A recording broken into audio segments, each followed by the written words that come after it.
Minecraft's land, building faith with a steady hand. Echo's waters drive him mad, but he won't quit, he's just that rad. PastorDoostyn, light in the dark. PastorDoostyn, with the gamer's heart. Choice scriptures side by side, bringing hope that won't subside. From pixel battles to real life fights, he stands for Jesus, shining bright in every game, in every call. The gospel echoes over all.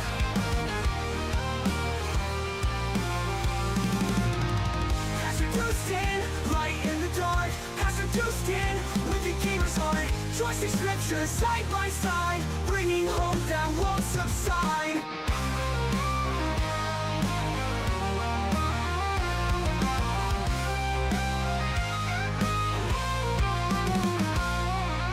Pixel battles to real life fights, he stands for Jesus, shining bright in every game, in every call. The gospel echoes over all. PastorDoostyn, light in the dark. PastorDoostyn, with the gamer's heart. Trusting scriptures side by side, bringing hope that won't subside.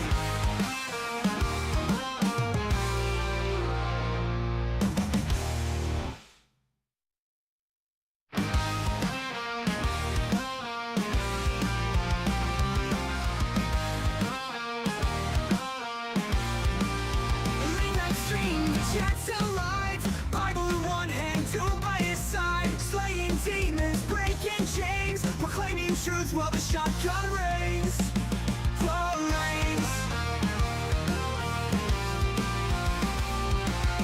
Block by block in Minecraft's land, building faith with a steady hand. Echo's waters drive him mad, but he won't quit, he's just that rad. PastorDoostyn, light in the dark. PastorDoostyn, with the gamer's heart.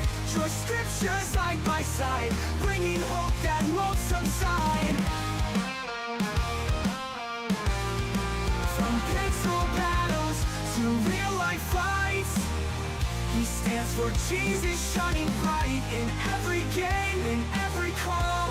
The gospel echoes over all.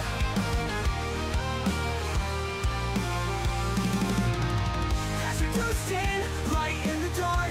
PastorDoostyn, with the gamer's heart. Trusting scriptures side by side, bringing hope that won't subside.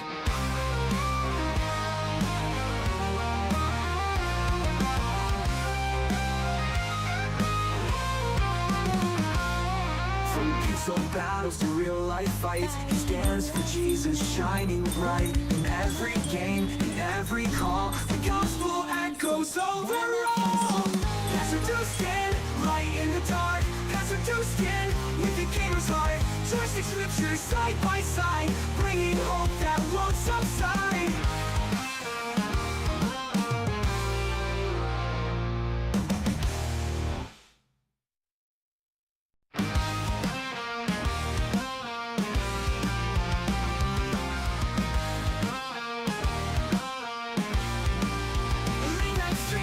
Chat's alive, Bible in one hand, tool by his side. Slaying demons, breaking chains, proclaiming truth while the shotgun rings.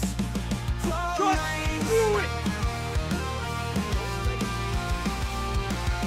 Block by block in Minecraft's land, building faith with a steady hand. Echo's waters drive him mad, but he won't quit, he's just that rad.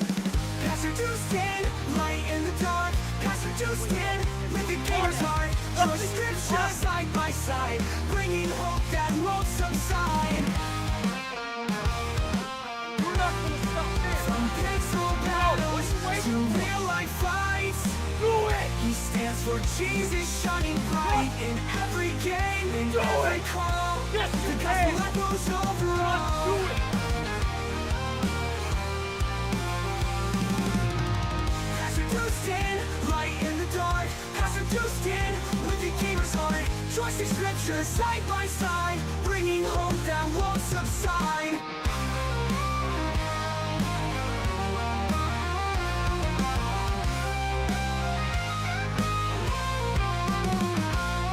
From pixel battles to real life fight. He stands for Jesus, shining bright. In every game, in every call, the gospel echoes over all. PastorDoostyn, light in the dark. PastorDoostyn, with the gamer's heart. Choosing scripture side by side, bringing hope that won't subside.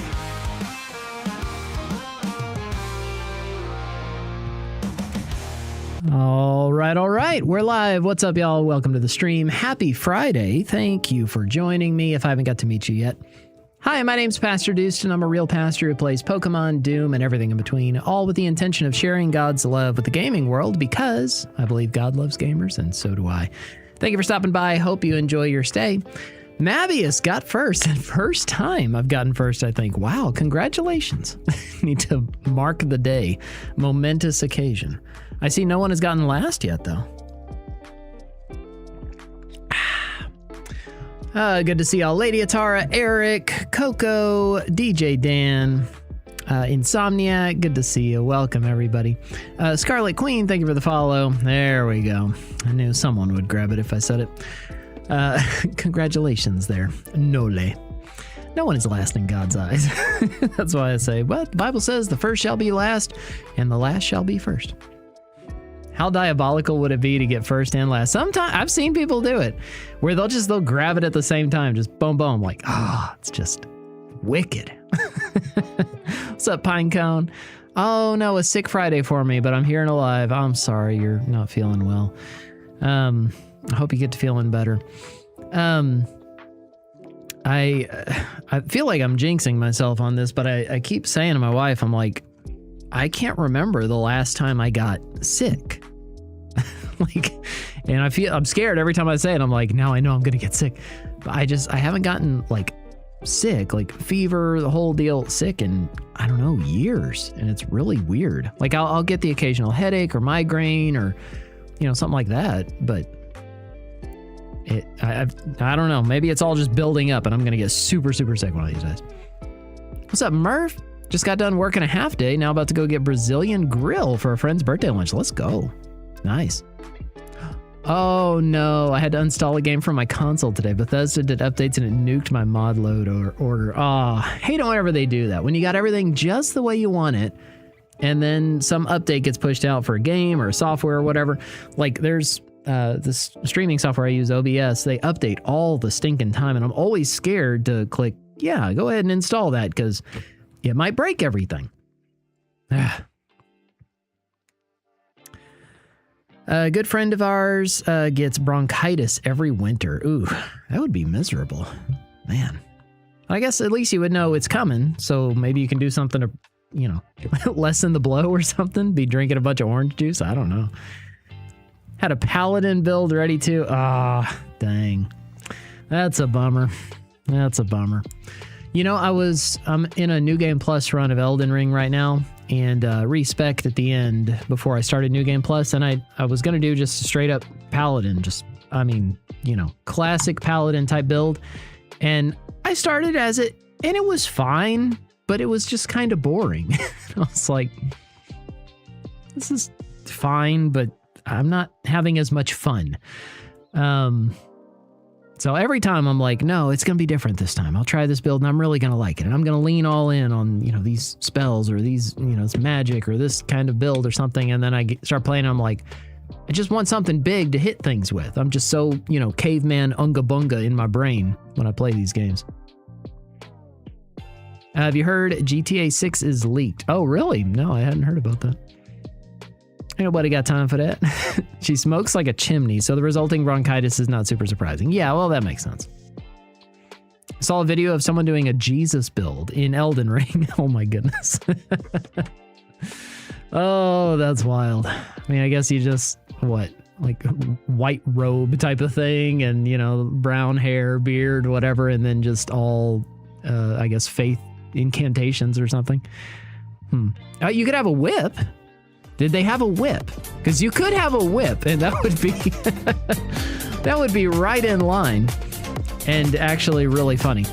Donna, let's go. Welcome in, Donna. How was your stream? What were y'all playing? What were you doing today? And thank you so much.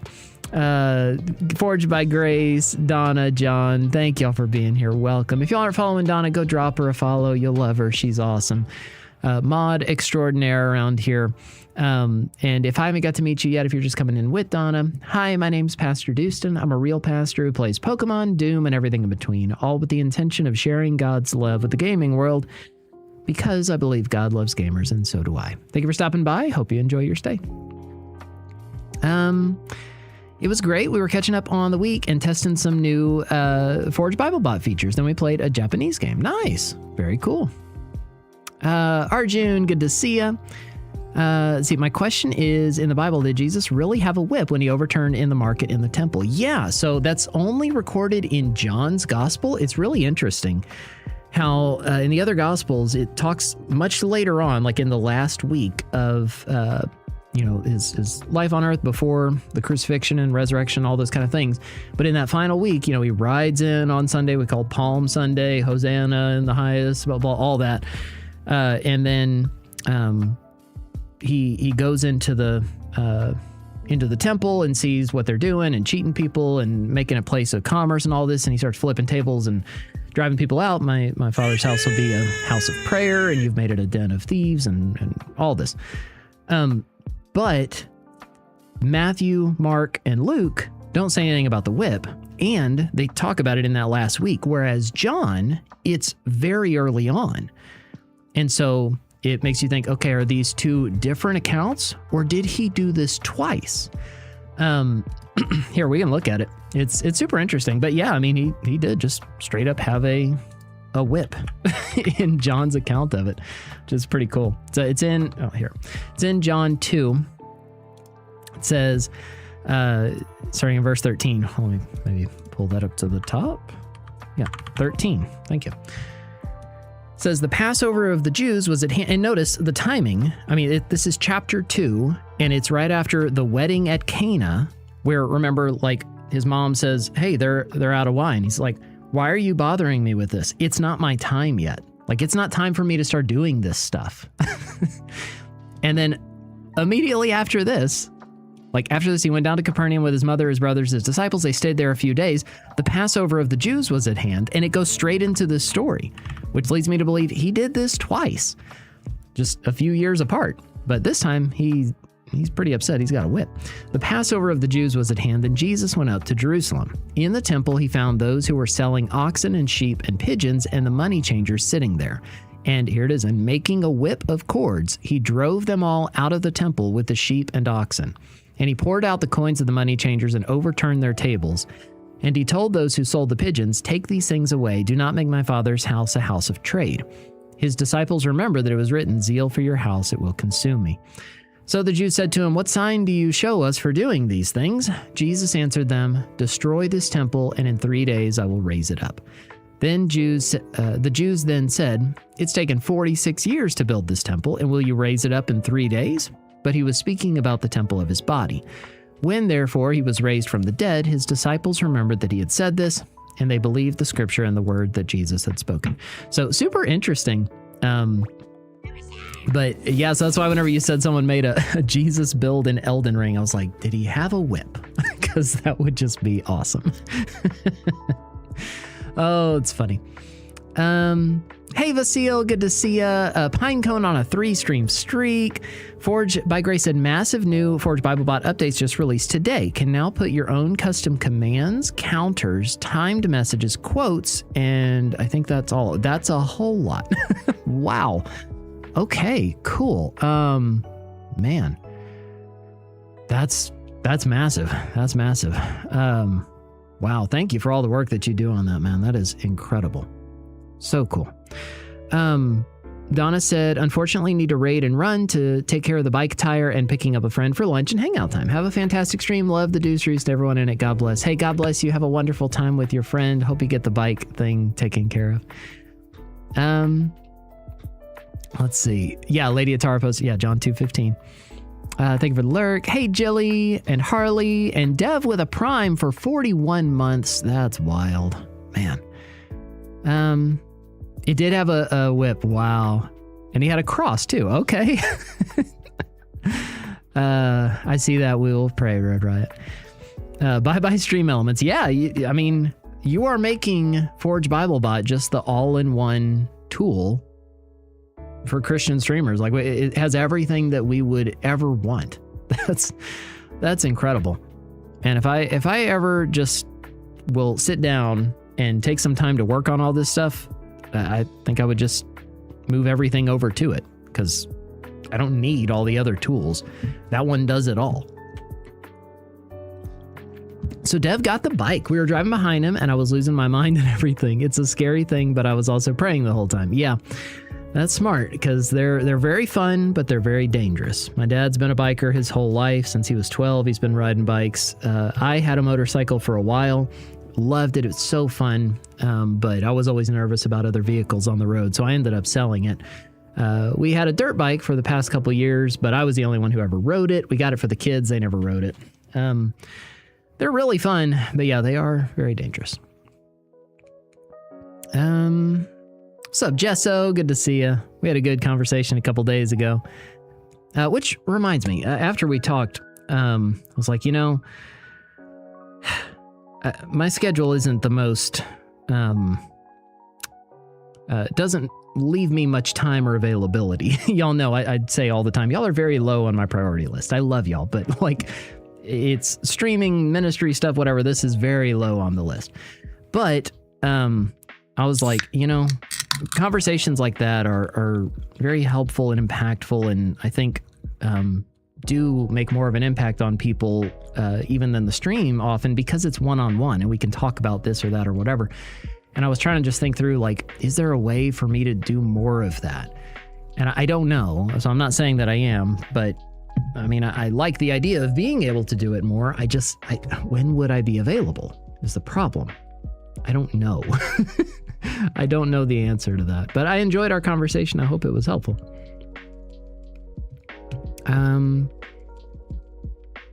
See, I hear you used to have a bike. I did.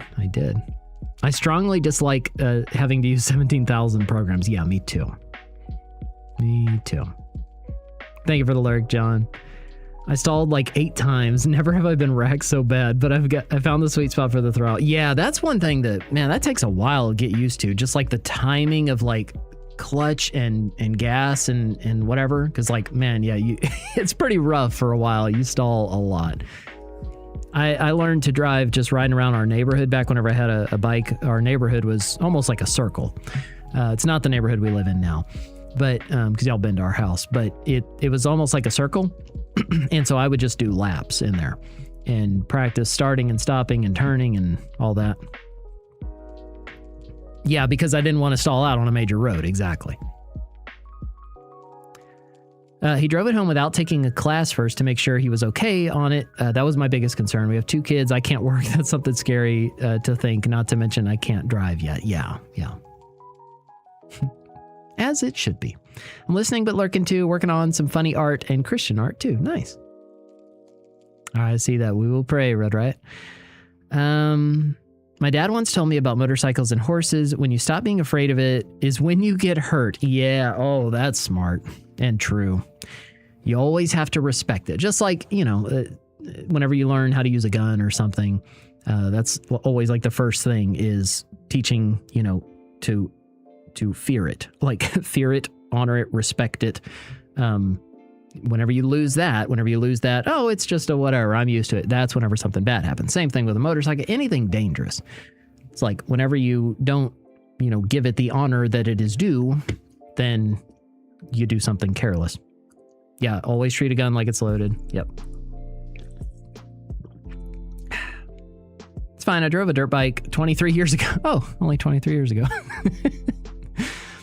Yeah. Well, I mean, it was almost kind of the reverse for us because we got that dirt bike a couple years ago. And I was like, I used to ride a motorcycle, I don't know, 10 years ago, 15 years ago or whatever. I was like, I'll remember.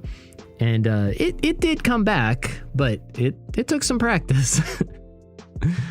My puppers was howling. Now I'm worried. Uh-oh. I don't know what you're talking about. Motorcycles don't hurt. The difference is horses can sense your fear, but a mechanical device can't. Yeah, it's true. We will pray, Pinecone. Thank you for adding those. And thank y'all for using the pray command because it sends everything to Discord also. And so the people who aren't here, they see those things, they pray over them throughout the week. I've been making a habit of just praying over those in the evening. And it's nice to have them all there. I love that. Speaking of, I have occupational therapy here shortly, then physical therapy. So if I stop talking abruptly, that's why. Yeah, there you go. Yeah, speaking of, because Forged just experienced a very bad motorcycle wreck.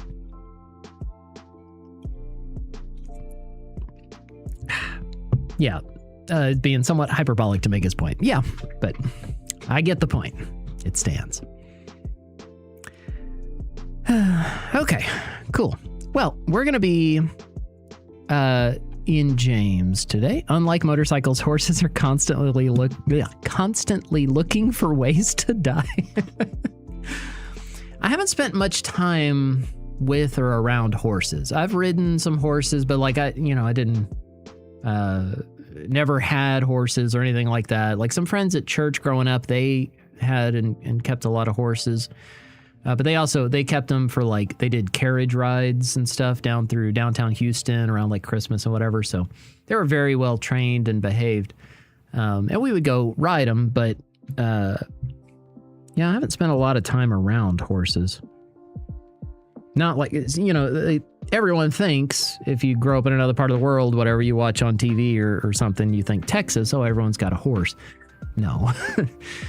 I mean, there are, horses here, but not like everyone's riding a horse to work and school. Oh, I've never heard that, but that's good. Yeah. Dress for the slide, not for the ride. Huh. Hey, Pilgrim. Good to see ya. Happy Friday. Oh, wow. Hi. Oh, man. Koya Girl? Is that it? Or did I butcher it? It's on a 15 stream streak. Said, hello, I'm usually a lurker, but wanted to say something today. I'm glad you did. Well, hi. Hope you're doing well. Hope you're having a good Friday. And thank you for being here and lurking and watching consistently. Thank you. Hope the stream's been helpful. Koya. Okay. Koya Girl. Got it. Thank you. I have a horse named Mayo and sometimes mayonnaise. Stepped right in that bowl of mayonnaise. Like a sequoia tree. Okay. Yeah, okay, I'll remember that. Yeah. Sequoia, like a sequoia. Got it. Horses never had the prey animal instincts bred out of them, and they'll demonstrate that at the worst times. No. A 5-year prison sentence in Texas is when you get out, you can request a horse and a shotgun. Huh. But you do wear cowboy hats and have revolvers, right? I do have a revolver, yes, but I do not own a cowboy hat. Cowboy hats on my big, ginormous fat head do not work and would not look good. I think you have to have a small, kind of narrow head for a cowboy hat. My head, it might not look like it on camera or something. My head is enormous. I wear 7 3/4 hats. Every hat that I buy, it like comes down to here. Like I need a massive hat for my stupid fat head. And then my hair being like this now makes every hat virtually unwearable.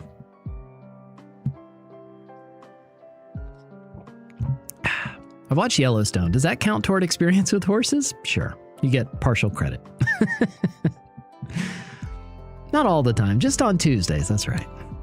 And our spurs and our chaps and our horses. And yeah. If gas prices keep going up, everyone may end up riding horses to work. Yeah, that's true. Oh, no, that's no fun, Sarah. We will pray. My phone's almost dead. Uh-oh. Look it up. It's a silly law that's never been passed. I've never even heard of that. You have to get them fitted. Yeah. I just buy like extra large hats. Although I haven't bought a hat like online or something in years because I would just always, it would be a waste of money. I'd get it. It'd say, oh yeah, for large heads, extra large. Put it on. Nope. That ain't gonna work. So now I only rarely, but if I buy a hat, I buy it in person where I can try it on. There's a hat that I bought that I really, really love. Y'all have seen me wear it sometimes. It's that blue kind of trucker hat thing. It says like Lazy Ranch or something on the front with that red patch. I love that hat. That one fits me really well. I don't believe that for a second. Doostyn out there looking like Haas from Ponderosa. I don't know who or what that is. I'm gonna look it up though. Haas, Ponderosa. Thanks. That's flattering. I look like this guy with all 12 of his teeth. Yeah. Thank you. That is about what a cowboy hat would look like on me, I'm sure. Dude, it's funny you say the name Haas. There's a guy in our church that he's like, I don't know, 6'5", big dude, huge white beard, super fun, cool guy. And his name is Haas. And so I was telling him, what's up, Haas? So I love that you're the only person I can say that to and mean it multiple ways. Because like you call someone a Haas, that means like, you know, a big bad dude. You're a Haas. But also that's his name. So, what's up, Haas? It's pretty cool. A thinner Haas, but same hat. Yeah. Fat head, fat brain, smart man. Well, that's a positive spin on it, I guess. You have to wear a 2X to 3X helmet. Oh no. I'm 7 3/8 hat. My hair is thick and wavy too, so I just go long, or if I go too long, that gets tight. Yeah. When my hockey helmet gets tight to the point I need to consider adjusting it, it's time for a haircut. Wait, what? Also, did you know in Texas you can commit the red rum if you give them 24-hour notice? What? What is the red rum? I thought you had a big brain gif. I think there's an emote. There used to be. Maybe it's just in Discord now. But it was like a screen capture from back whenever I used to have the old toys like in the attic and stuff where my head was like zoomed in on and it was like black and white and it was just this huge brain. Haas the boss, that's right. What's up, Asterial? Lots of things apparently have changed in your layout. Good to see you, and the curls look great. Oh, thank you. Yeah, I mean, I'm always changing things out around here. But my hair is just, I don't know. It's our new pet. Now I want to do an image of Doostyn wearing a Stetson. I don't know what that is. Y'all have me Googling things all the time. Oh. It's a hat. John B. Stetson Company. You mean like this? These hats? Okay. I don't know. I need to try anything on in person because I've just been burned too many times by hats. Red rum, the unaliving. Oh, murder. Okay. Like The Shining. Okay, I'm with you. Red rum. Okay. That did not click in my brain when you said it. Wait, so you can murder someone, but you have to give them what? 24-hour note? What? Who do you give that information to? Like, oh, hello, Mr. Governor, I'm gonna go kill so-and-so. What? Well, did they turn in their form and give proper notice? Yeah. Oh, okay, it's fine then. What?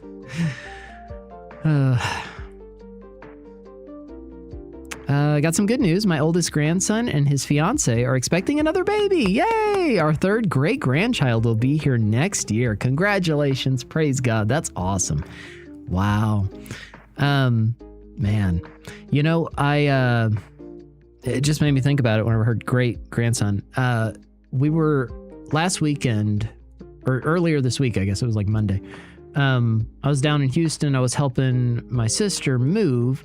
And while we were moving stuff, one of the things that she didn't want to take with her was this big, like, full-size mirror on a swivel thing and on a stand.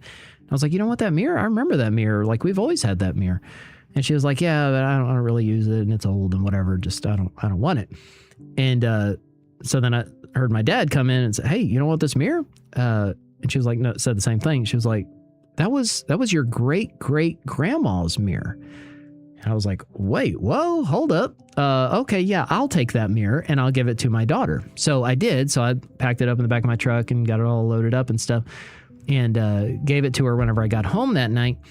And so I said, this was your great, great, great grandmother's mirror, which is just wild to think that mirror has been around so long. I was very blessed to know 7 of my 8 great grandparents. And I mean, most of them until like I was, in high school, and then they all started passing away kind of one after another. All families on both sides, we kept seeing each other every few months for funerals. It was kind of weird. But I don't think I ever knew any of my great greats. No. Gonna have to join the Discord now to send it one. Oh, okay. I think Doostyn's more of a bowler hat guy. What is that? Always looking things up. Bowler hat? Oh, no. No. I ain't wearing that. These little things? These look like the hat that guy from in Tombstone. What's his name? He was like the little jerk working the casino, and then Wyatt Earp shows up and kicks him out. Billy Bob Thornton. The guy he played. Oh, look. That's his name, right? Billy Bob Thornton. I cannot spell. Thornton Tombstone. Yeah, look. He's got a little hat like that. I ain't wearing that hat. Oh, it's funny. Hello, police chief. I'm going to go Red Rum Dude McDudeson. Why are you going to do that? He stole my Mars bar. Valid. Go ahead, law-abiding citizen, but just make sure you don't do it for 24 hours. I told them they have to slow down. I need God to give me another raise. Spoiling ain't cheap. That's funny. Oh, fake news. It was a law proposed in 1973 by James Castor that a criminal must notify, the intended victim 24 hours in advance. What the heck? Okay. That's weird. I'd settle for being able to smack someone upside the head if I could convince a judge they deserved it after exhausting the logic and reasoning route. Yeah, that would be nice. But it is what it is. Doosty and the Charlie Chaplin. My oldest great-granddaughter has a child at the same age as her mom when she was born. I'll be 81 when my great-great is born. That's so cool. That's so cool. Hey, Flying Dutch, good to see you again. Totally forgot that was him in the movie. Yeah, that was him. What's up, Supersonic? Hello. How are the kids? Kids are doing wonderfully. They are, let's see, our oldest is a sophomore this year, sophomore in high school. She's doing theater production, also like theater, one-act play type stuff. She's in ag and doing welding and stuff. She's on the tennis team. And then she does like FCA and those kind of things. So she's very involved, doing great. And then our other kids are in 5th, 4th, and 3rd grade. Just 2 days ago was our second oldest, his 11th birthday. And, but yeah, they're all doing very well. Eva is doing great. Many of y'all have asked several times over the past few years for me to make an updated video on Eva. ! Eva if you want the original video, but one of our adopted kiddos who she has Down syndrome, a lot of different severe medical and physical and mental disabilities. So her whole story is just super heartbreaking and encouraging and wonderful and uplifting and sad all at the same time. You'll see me go through all the emotions if you watch that video, but my wife and I tell the story of adopting her in that. But that video we made, like her adoption was finalized in 2019, 2021, one of those. I can't remember. It's on the wall and I can't ever remember. No, I think it was, I don't know. I can't remember. But yeah, that video I made several years ago, back when I was streaming in the attic at the house. And she's grown and changed so much since then. So I need to make an updated video. If only human nature actually worked that way. Did you play or see the Echo News after late July when their timer ended? Yeah, they keep updating it. They keep updating the timer.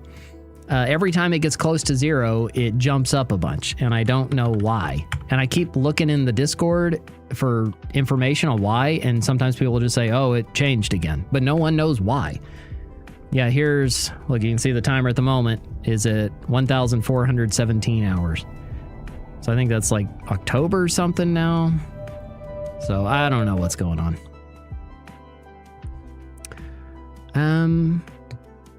How was the rest of the visit with your dad? It was so neat getting to meet him. Yeah, it was great. They left shortly after that match, went home and, showered up, whatever, and then they had to head out. They usually only stay about 24 hours. But yeah, we had a good time. We went out to eat and stuff the night before. The night before for James and Eva's birthdays, because James was on Wednesday. Eva's is in about a week. Hers is the 29th. And so went out to eat, had a good time, and yeah, we had fun. And then I got to be with him more, 2 days later, because I was down in Houston helping my sister move, and he was helping too. I think that was the hat that Marty's great whatever father wore in Back to the Future 3. I've still never seen Back to the Future 3. I love 1 and 2, and 3 I've never watched, but growing up I was always like, it looks like old Western, I don't care. I need to try it. I need to just watch it, because I've watched Westerns now as an adult, and I like them fine. They're fine. There's nothing wrong with the old West, cowboys and blah, blah, blah, whatever. It'd be fun to see, what kind of hijinks they get up to, and Biff and whatever. What's he like in the old West? And I need to watch it.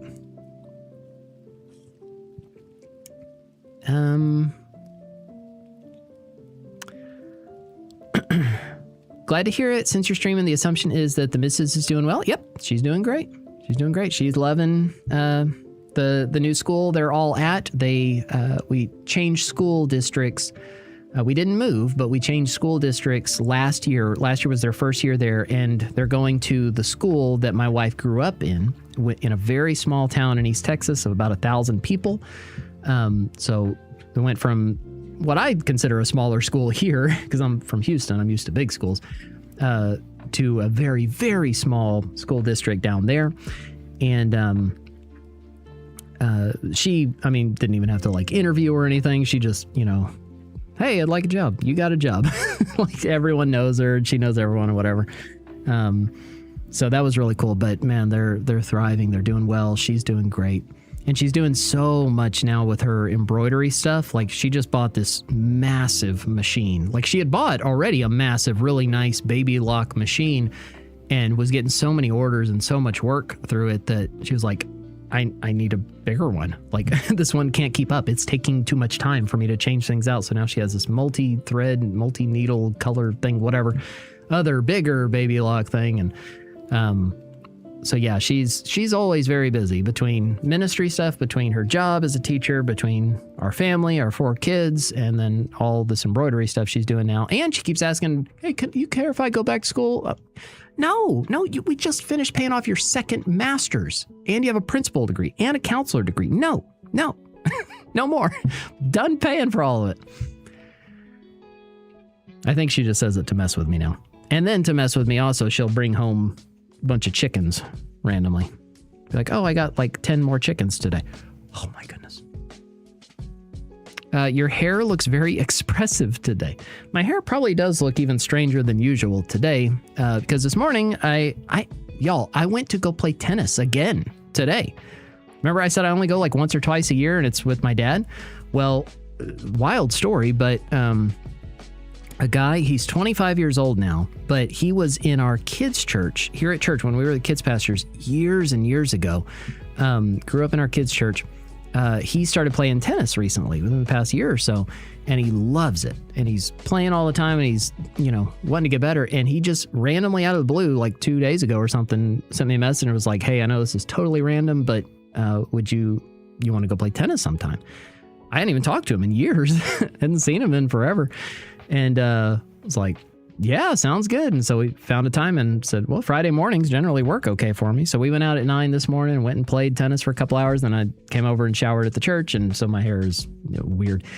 But yeah, went out and played and we had a great time. It was really good and very helpful for him. And I was able to teach him all sorts of things that just, they're just the things that I know and do and whatever. I just say, oh no, I mean, it's like this. Think about it this way. Try that. And it's like, wow, this is incredible. It's way better than any of the coaching I was paying for.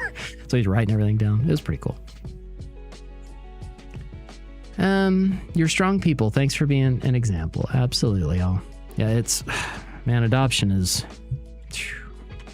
one of the hardest things ever, but it's so beautiful and necessary. Because I remember like whenever we finished our foster care training and license and all that kind of stuff, we started getting emails of new kids put into the foster care system every day. Just in the state of Texas, we'd get like 10, 15 emails a day with brand new kids. I mean, there are just so many kids in need of a good, loving home. And, we can't do it for everybody, but we wanted to do it for at least one. And then it worked out. Well, y'all have heard the story before. I won't tell you again, but no, we actually have two now. Sai and Diva. And, but it's awesome, but very hard.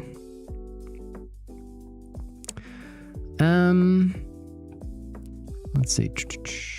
How are you? I'm doing great, Daniel. Super Pastor can fly. No. Why on earth is Discord creating a new account for me? I don't know. You're on X, right? Yeah, just PastorDoostyn. However, these are real. Okay, so these are all real laws in the state of Texas. 1, no concealed carry of wire cutters in Austin. Okay. I can't think of any reason for that to apply. I mean, like, they're in my toolbox.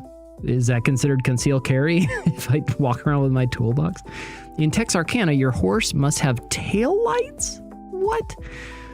Well, it's Texarkana, so it's not too surprising, I guess. Windshield wipers are required, but not windshields. Just go really fast to hit all the rain before it hits you. It's illegal in Port Arthur to fart in an elevator. That's a good law. In Mesquite, it's illegal for kids to have an unusual haircut. I would go to jail if I were a kid in Mesquite. In Borger? Never even heard of that. It's illegal to use whips, firecrackers, or confetti? And that's probably why I've never heard of it, because no one lives there. Because what is life without a whip, firecracker, or confetti? I'm trying to catch up. I'm sorry.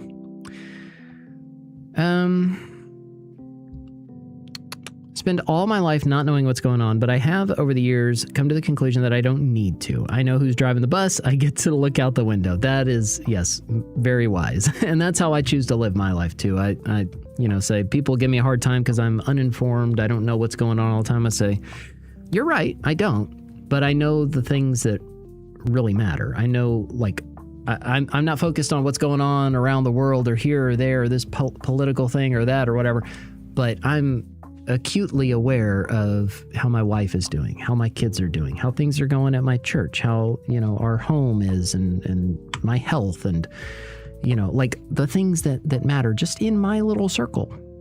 And like, I love the analogy you used. I'm on the bus and I'm just, looking out the window, but I know the bus driver really well too. That's the most important thing out of all of it.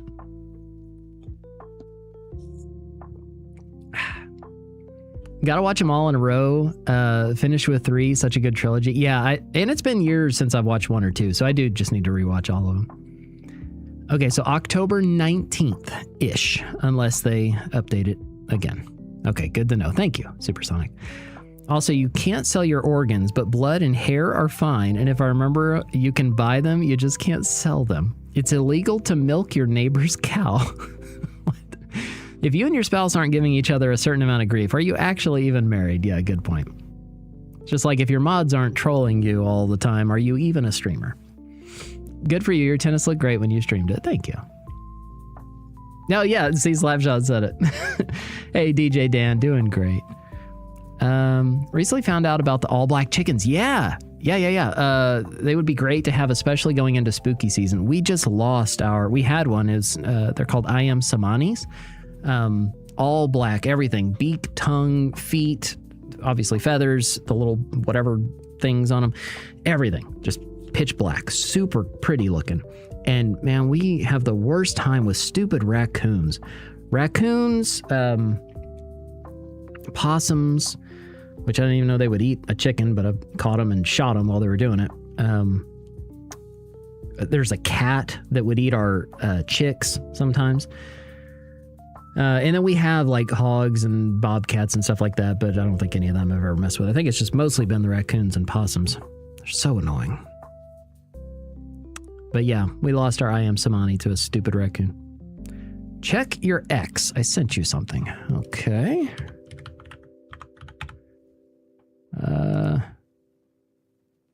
Let's see. Oh my goodness. Hold on. Look at that. That's me in one of those hats. Oh, I love it. That's great. Yeah, look at him. Old Mr. Cowboy. That's me in an alternate dimension. Holding the Bible, wearing my boots. Oh, what? Jilly, you got a major issue here. Why are my jeans tucked into my boots? No, that is a grade 1 sin right there. Oh, that's awesome. I love it.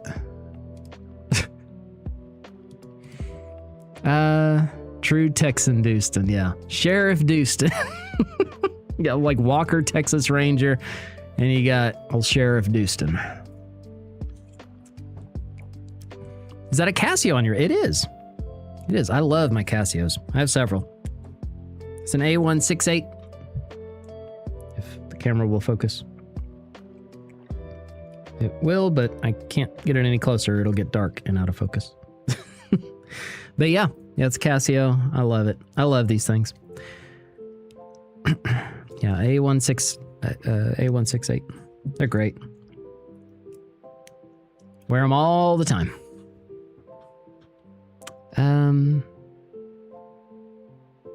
Yeah, those that always seem so informed seem pretty miserable. Yep. I would know. Yeah. I've told the story before, but I remember how the last time I watched or listened to the news, still distinctly remember, we were in our first apartment, which we were only there like less than a year, our first year of being married. So this would have been, 17-ish years ago. And I remember I was watching, I was like, I never feel good after watching this. I'm not watching this anymore. And I haven't watched or listened to it since. So yeah, I can be very uninformed about what's going on in the world. In fact, my number one source of information of what's going on in the world is y'all. Y'all often come into stream and you'll say, did you hear about this or that, or this thing's going on? Or no, I had no idea. Y'all tell me. Just finished practicing a set. Nice. Let's go. Probably to deter theft of cattle. Eggs. Yeah, that's right. What's up, JD? Good to see you, man. Good afternoon. Hope you're doing and feeling good today. I know you're saying, I think it was yesterday, it was kind of a rough day. Hope you're doing well, man. I was surprised to find their eggs are a beautiful shiny black as well. I guess ours wasn't a layer then, because we didn't have any black eggs, but that sounds really cool. Because it's hard to tell who's actually laying and who isn't. In Hartford, Connecticut, it's illegal to collect rags, paper, glass, old metal, junk, cylinders, or other waste materials without a license because it's their junk and they don't want you to have it. That's so dumb.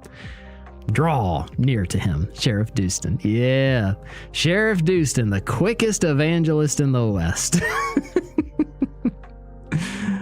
Grade 1, so tucking jeans, murder, adultery, coveting, then what? Yep, it's all on the same level. Iowa takes butter pretty seriously. Anyone trying to pass off margarine as real butter is guilty of a misdemeanor under the food labeling laws in Iowa. Renovated butter, whatever that is, must also be labeled as renovated butter. What in the...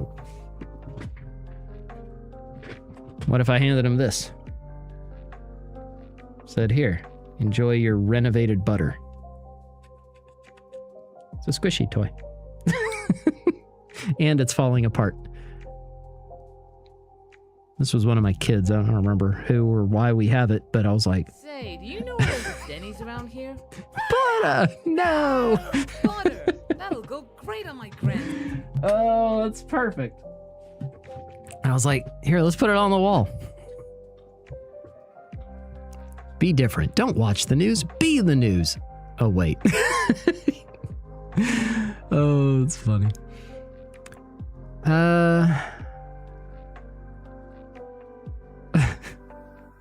This one's good. The borrowed tomorrow theory. If a loved one or even someone very important to your life requests an action or activity of you, do not say later or tomorrow. Do it as soon as you can, because every tomorrow you get with someone is borrowed, not owed to you, not guaranteed, borrowed, because we've all gone to funerals for people who didn't think their time would end when it did.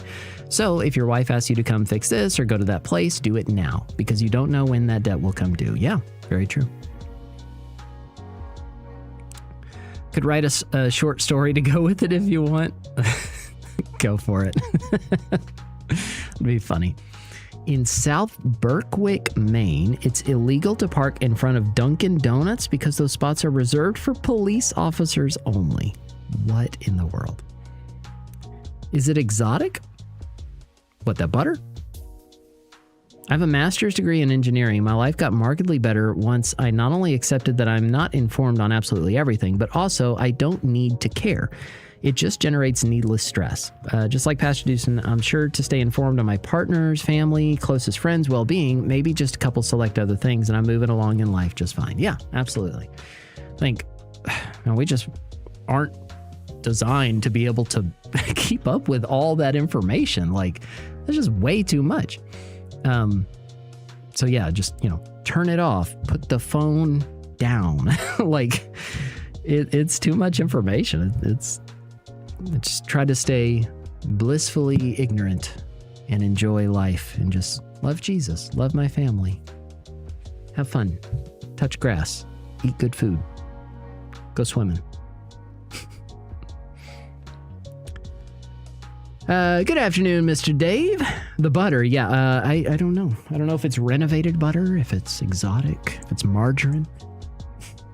Just says salted butter, 4 ounces, but it's made of foam. That would explain the police and donut stereotype, to be fair. On a more biblical line of things, I've been listening to the book of John, and I realized that the Pharisees certainly failed to recognize that they too were dead in their sins when they said to the man who Jesus had restored their eyes and sight, "You were entirely born in your sins, and you're teaching us." Yeah. Growing your hair out? Yep. Not really on purpose or anything. I just kind of stopped cutting it, and then it started doing weird things, and everyone was like, "Oh, I like your hair." I said, "Oh, we'll just let it go and see what happens." In Missouri, if a bull or ram over the age of 1 year runs rampant for more than 3 days, a person may castrate the animal without liability for the damage. However, 3 town residents must attest in writing that the animal is loose, and its owner must fail to reclaim the animal after notice is given. Noted. A stick of butter with garlic and herbs in it. Perhaps that would be considered renovated butter. That is elite butter. That is best butter.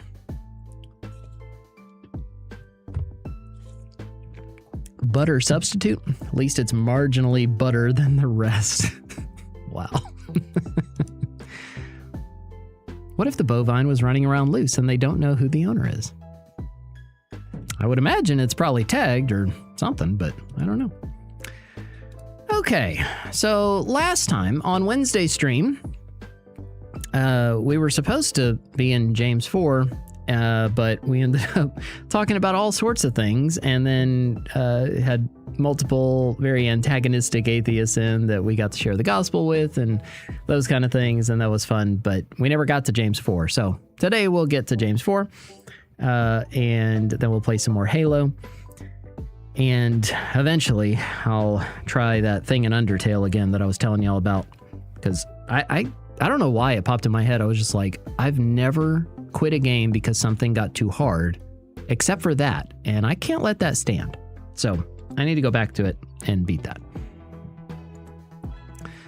W on the hair, God mode activated. Yeah, that's right. That's right. Oh, it's funny. Okay.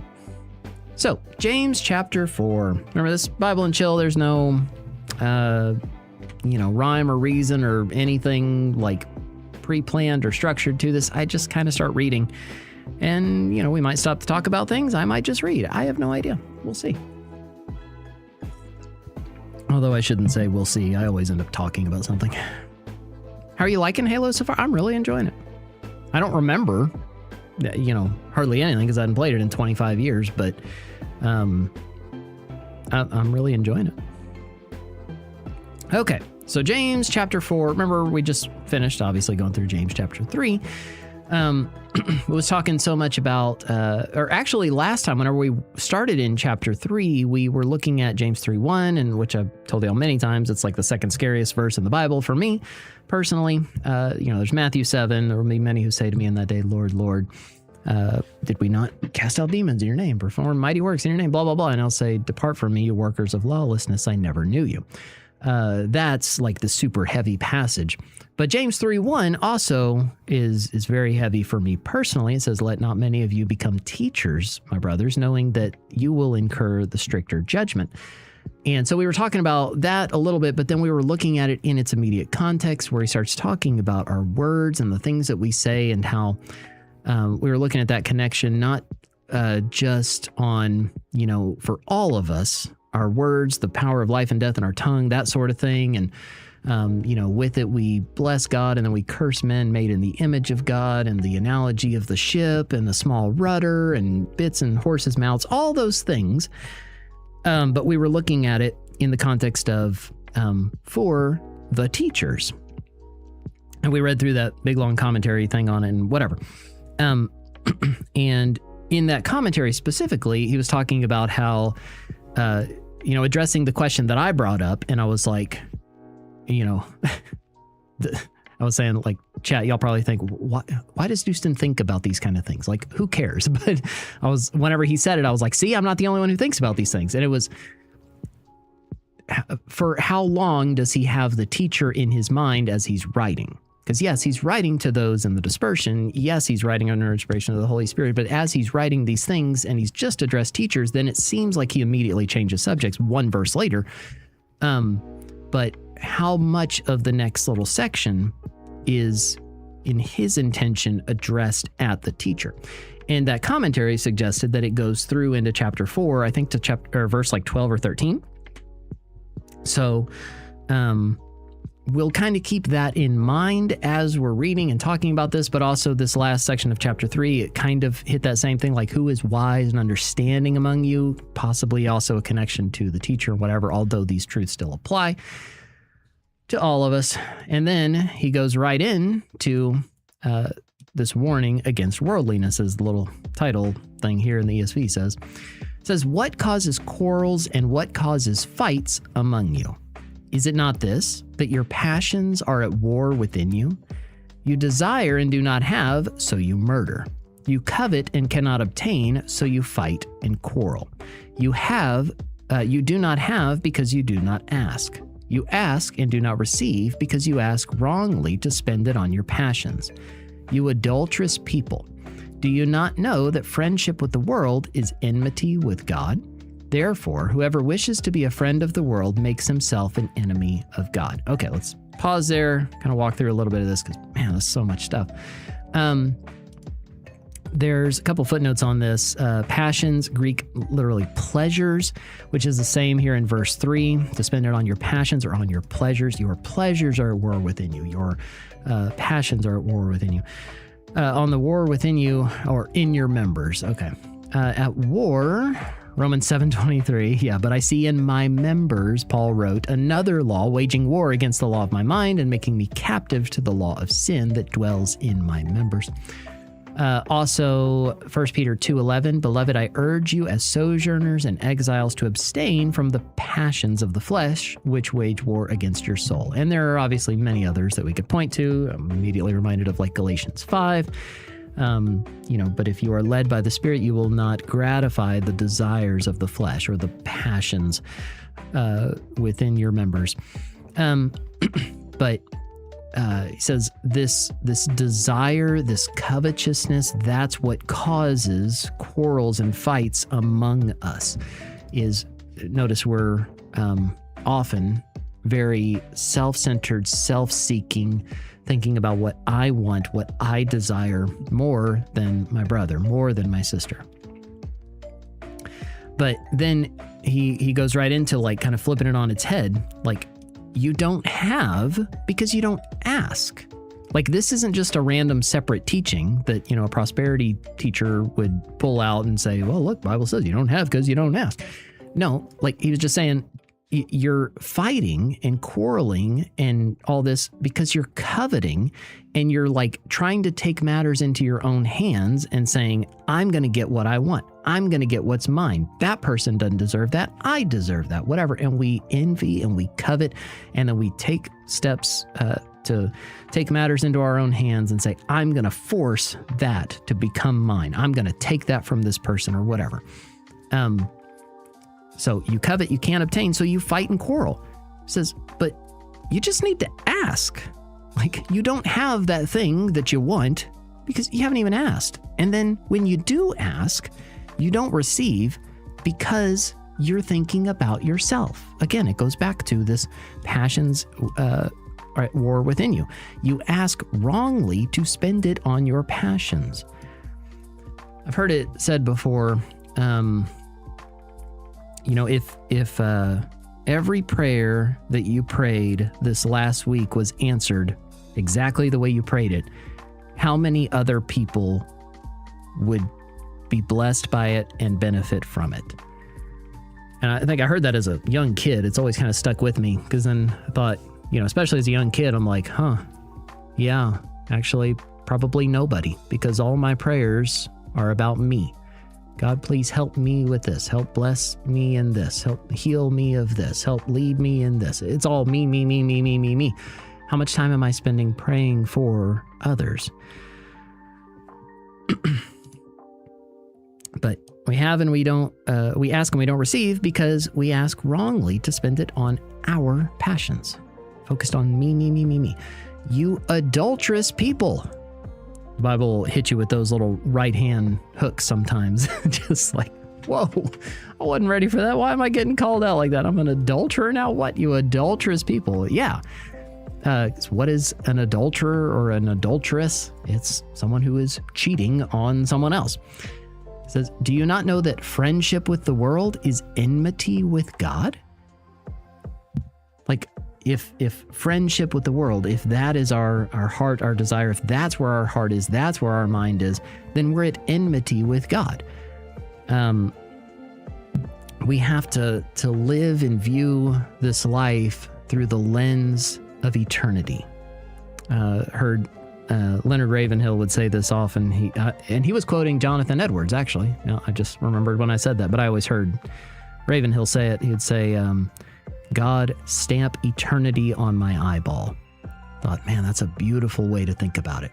Because if the concept of eternity was stamped on my eyeball, then I would literally see everything through that filter.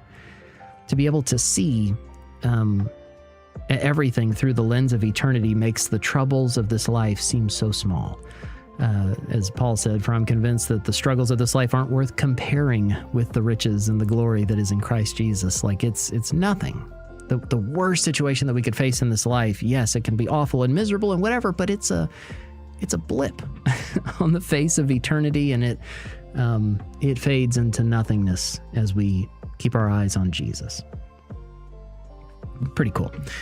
But also I'm reminded here, do you not know that friendship with the world is enmity with God? Reminded of the 1 John 2. Yeah. It says, do not love the world or the things in the world. If anyone loves the world, the love of the Father is not in him. And sometimes people stop there and they'll make this whole like mindset and theology out of 1 John 2:15 by itself without immediately reading 16 and 17 to see what it's talking about, and just coming up with their own understanding and interpretation of what friendship with the world or loving the world is. And that leads people to, want to go live in a cave or something. And, well, I can't enjoy anything in this life. I have to just go be miserable for my entire life and just, pray and love Jesus and hate everything else. No, that's not what this means at all. You say, well, how do you know? Because the next words say what he means. So when he says don't love the world, doesn't mean, hate everyone or hate the beautiful planet that God has put us on and given us to have dominion over. And the things in the world doesn't mean, hate everything about this life and be this miserable, just person griping about this and that and whatever. No, that's not what it means. What is the stuff in the world? Look, verse 16, for all that is in the world, here's three things: desires of the flesh, the desires of the eyes, the pride of life is not from the Father, but is from the world. And the world is passing away along with its desires, but whoever does the will of God abides forever. So when it says, don't love the world or the things in the world, if anyone loves the world, the love of the Father is not in him, means these kind of things, the desires of the flesh. Same thing as back in James 4. Why do you fight and quarrel? Because you covet and you don't have. You don't have because you don't ask. You ask and you don't receive because you ask wrongly, that you would serve your own personal passions, desires, pleasures, whatever. It's the desires of the flesh, the desires of the eyes, the things that we see, that we covet, that we want. The pride of life.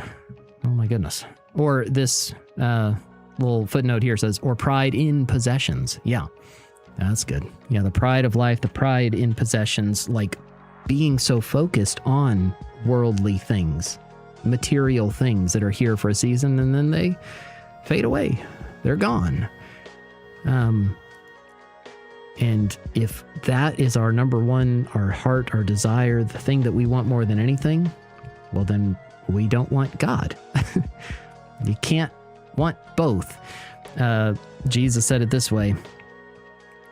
You cannot serve two masters. You can't love God and money. You will either hate one and love the other. So back here to James 4, you adulterous people, do you not know that friendship with the world, or all that 1 John 2, 15 through 17 stuff, is enmity with God? Therefore, whoever wishes to be a friend of the world makes himself an enemy of God. Or do you suppose that it is to no purpose that the scripture says he yearns jealously over the Spirit that he has made to dwell in us? But, thank goodness, he gives more grace. Amen. Thank you, Lord. I need that grace. We need that grace. Always, always, always, always. But he is a jealous God. He is a jealous God. And that jealousy does not mean envy or covetousness or whatever, like in the sense that we experience it, because his emotion and thing is not tainted by sin in any way, shape, or form, but he is jealous over what is rightfully his. Glory, worship, praise, love, those kind of things, that is what he deserves. And whenever we turn our eyes off of him, the God who created us in his image, and we say, yeah, I mean, you're fine, but I want this. I want the shiny new phone. I want the new game. I want to, go make money. I want this relationship. I want that job. And that's everything to us. Like he's jealous over that worship that we're giving to something or someone else. But thankfully, he gives more grace. Therefore, it says God opposes the proud, but gives grace to the humble. So through all of this, if we're someone eaten up with pride and we are the proud type of person, then it will manifest in these different ways where we will covet and envy and fight and quarrel and take matters into our own hands and take what we want and whatever. And we will love the world and the things of the world, and we'll have friendship with the world and all that, make ourselves an enemy of God. But if we are a humble person, if we will humble ourselves and just say, Lord, I want you. I want you more than anything. Take the world, give me Jesus.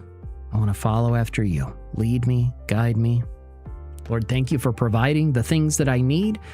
Just give me this day my daily bread. Not $1 bazillion, not a Ferrari, not a mansion, not a whatever. Just, Lord, thank you for taking care of me. Like you take care of the birds of the air, like you take care of the lilies of the field, you take care of us. But all these other things, he goes on to say in that same context in Matthew 6, the Gentiles seek after all this stuff. He says, like, that's their number one priority and whatever. But he said, you seek first the kingdom of God and his righteousness, and all these things will be added to you. Like, God will take care of you. But are we trusting that he'll take care of us? Or are we saying, yeah, God, you're pretty cool and you might handle this, but I'm going to go make sure I got this. And then, you can be my backup plan. No. Like, God, I just want you. I'm just going to worship and take care of you. And he'll, okay, here you go. And here's the little things that you need to get through today. Thank you, Lord. Thank you for our daily bread. Thank you for providing. Thank you for taking care of. I'm going to worship you some more. And we just keep following after him. That doesn't mean, again, that you go sit in a cave and you just pray forever. Like you work, you do your thing, you live your life. But where are your eyes? Like, what are you focused on? Where is our heart? Are we focused on Jesus? Do we trust Jesus? Are we in love with Jesus? Or are we just like, he's a trinket on my charm bracelet? Yeah. Okay, let me catch up on chat some.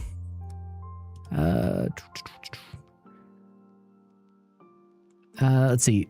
Arjun said, the you ask and don't have because is a tough one for me. Sometimes when we pray, for example, healing from cancer, return of a prodigal, freedom from depression, and we don't receive them, it can be really hard if this verse in James is brought up, the fact that we don't receive because our intentions are selfish. It almost feels like being kicked when down. Yeah.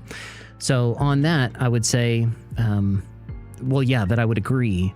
If we're praying for something like that, and then someone brings up like, well, your heart must not be in the right place because James says this, that person who's bringing it up is disregarding the context that it's talking about. Because it's not, saying that God is the magic genie, that, well, you ask and don't receive because you ask wrongly to spend it on your passions, and must be, healing of a sick person is obviously a selfish thing. No, of course not.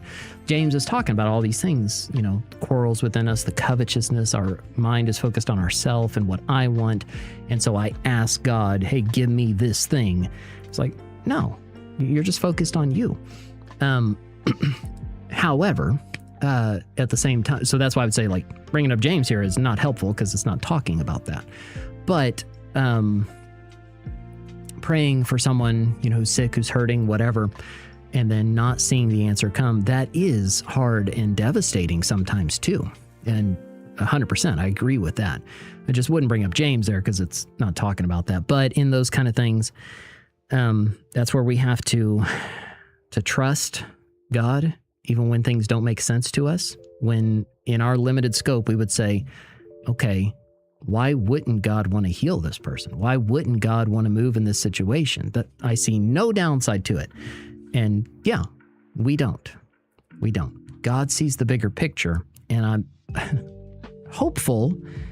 I can't say this for certainty, but my hope is that on the other side of eternity, we'll be able to see like put the whole picture together and like, oh, I see why this happened, why that wasn't answered, and how that, this terrible thing that happened, God actually worked it out over here to build this person and grow this person's faith. And oh my goodness, man, that just changes everything.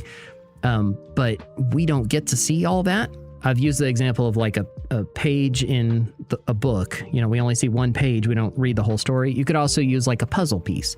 Like we have one piece of a literal puzzle, like a jigsaw puzzle, and we can study that and know everything about that puzzle piece, but we don't see how it fits in the whole picture. But I hope that one day we'll see how that piece, it fit right in here. And because of that piece, all these other things happened and whatever. The reason that sometimes, like if someone, there may be people listening right now who hear that and they're like, man, that's awful. That's a terrible thing. Because man, that means that God could have done this, but he didn't do that. And that makes God bad. And that's like a mindset that a lot of people have. And you may have that hearing that right now. I'm not saying you specifically, Arjun, but people hear that and think that and push back on that a lot. And I would say that the reason that we feel and think that way, and one, I can say I can sympathize with that way of thinking. Only though, if I'm thinking and operating in the flesh, because it only seems like a terrible bad thing if we view this life as all there is.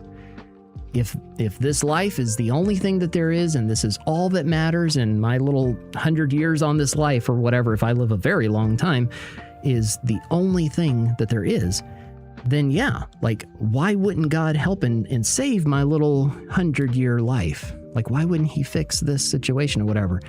But if we can stop thinking in terms of just the here and now and this life, which is so fleeting and so nothing in the big picture, and we can again view things through the eyes and lens and filter of eternity, then the struggles of this life, they seem so small, and we go, oh my goodness, I get it. Like, yeah, okay. That in that moment, that was a terrible thing. There was so much pain and hurt and questions and all that. But now, looking back, I see how God worked through that and this, and this was, something that built this person's faith, and this provided this opportunity for someone else to do something, and all the little things that we'll just never know.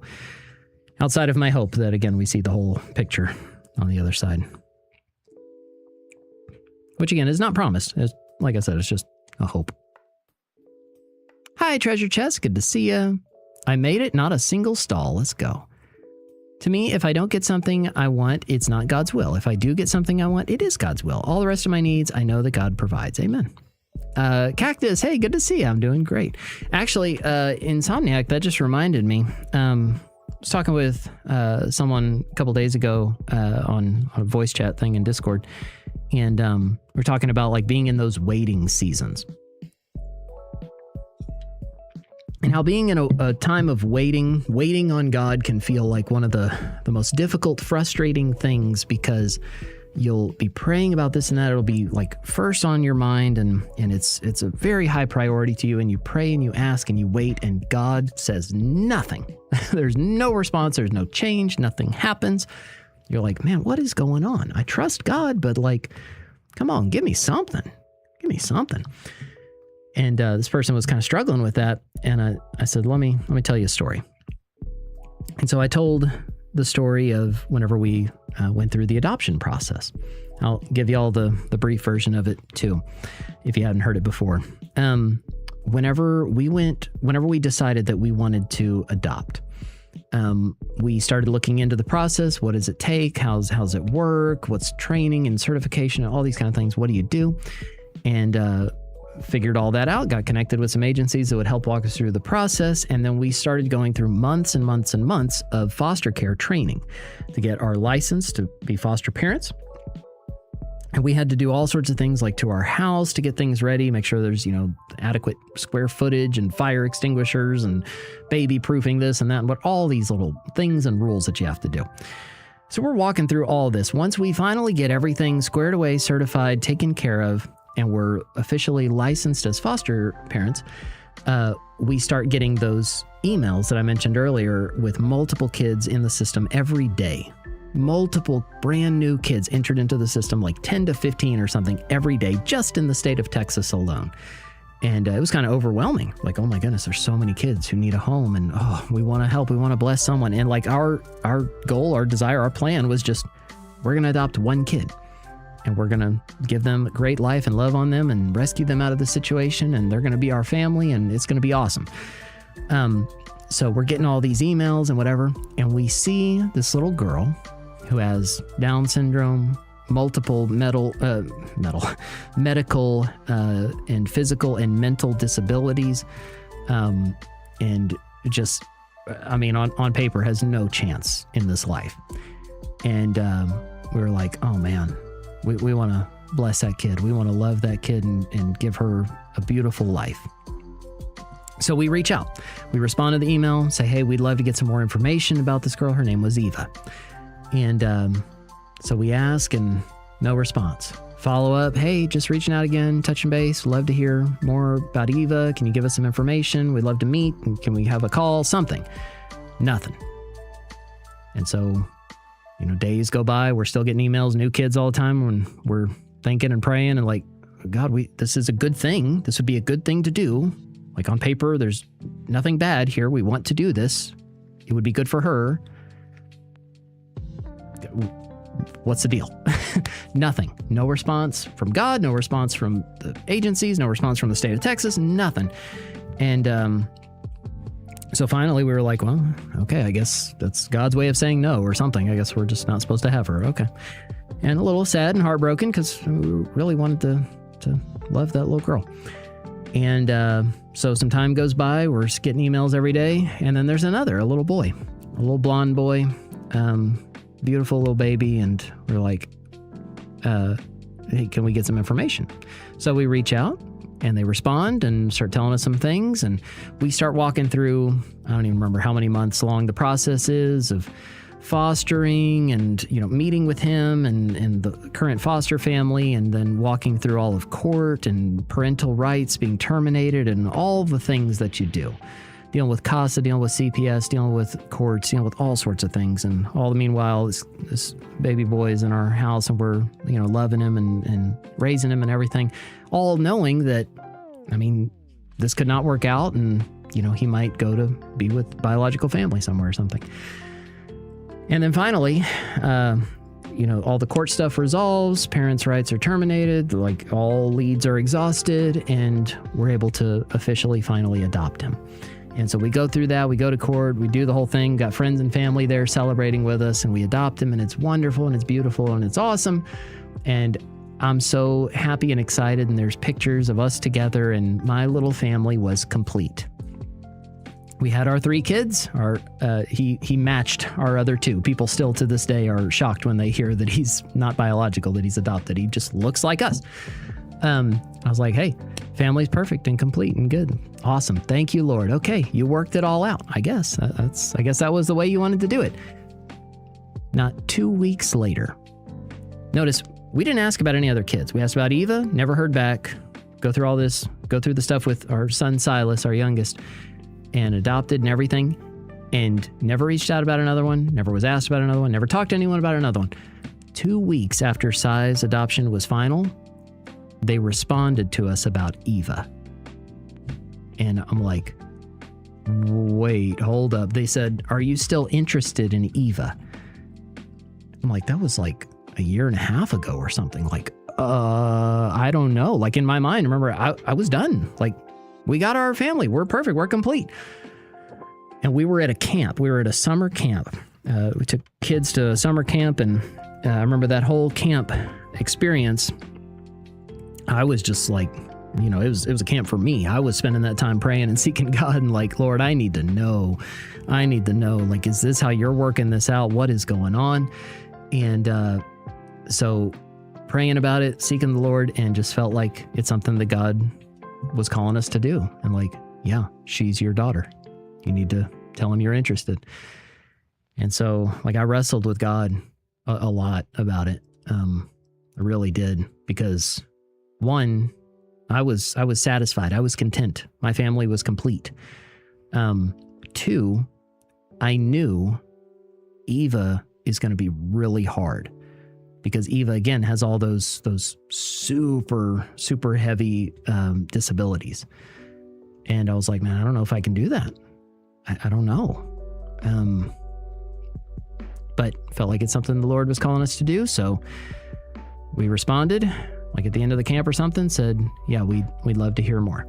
And so they said, well, she's here at this location. We'd love for you to come and meet her. I said, okay. And I won't tell the whole story because I'm belaboring the point that I'm trying to get to. You can hear the whole story in that video, Adopting Eva. But we ended up going and picking her up that day, taking her home with us and fostering her and adopting her. And she's been a part of our family for several years now. And she's thriving, doing great. When we first got her, I don't want to get mad or start crying. She was 3 years old. She had never walked, couldn't speak, had never eaten or drank anything. She was hooked up to a feeding tube that she didn't need to be on in a professional foster care home with people that took the state's money to go travel the world and live very luxurious lives while they made her situation as bad as possible so that she had to have round the clock nursing care to take care of her, and literally just had her in her crib or a cage, basically, where she wasn't played with, held, talked to, anything. She was just hooked up to a feeding machine on the slowest rate so that they could get the most out of the state. And we got them shut down. We got them their license removed, and they could not do that to anyone anymore because Eva wasn't the only kid there. There were like 3 very medically fragile. And so she, within, I don't even remember how long now, but within not too long, we had her, physical therapy, occupational therapy, speech therapy, all these kind of things, and started working with her. Before too long, she learned to walk. She's started trying to talk. She's still mostly nonverbal, but she speaks in her own way. She's eating, she's drinking, she's off the tube. She eats more than the other 3 kids combined sometimes, especially if it's pizza. She'll eat an entire large pizza by herself. She is just the life of every room that she walks into. She's incredible. Eva is such a blessing and a delight. But my point in telling that whole story, and again, I could tell way more about it, I just kind of breezed through it, is that it felt like God was distant and silent and not responding, and we were waiting for so long. And so we were just trying to figure out, God, where are you? What are you doing? Like, do you even care? This is a good thing we're trying to do. Why won't you help us do this? But everything ended up working out perfectly in his perfect timing, where we got Sai right when he needed to be gotten. He's been with us all these years, and then they reached back out about Eva like a year and a half later, and we've been with her, and she's been with us and been our daughter, and it's just been incredible. But in the moment, in the time, in the season of waiting, there was just confusion and frustration and, God, where are you? And why aren't you responding? And all those kind of questions that you ask. But if you can learn to trust God and really trust God, be like, okay, I don't understand. I don't like this, but I trust that you're in control. You've got a better plan, and I'm just going to keep following after you. He'll work it all out in perfect timing.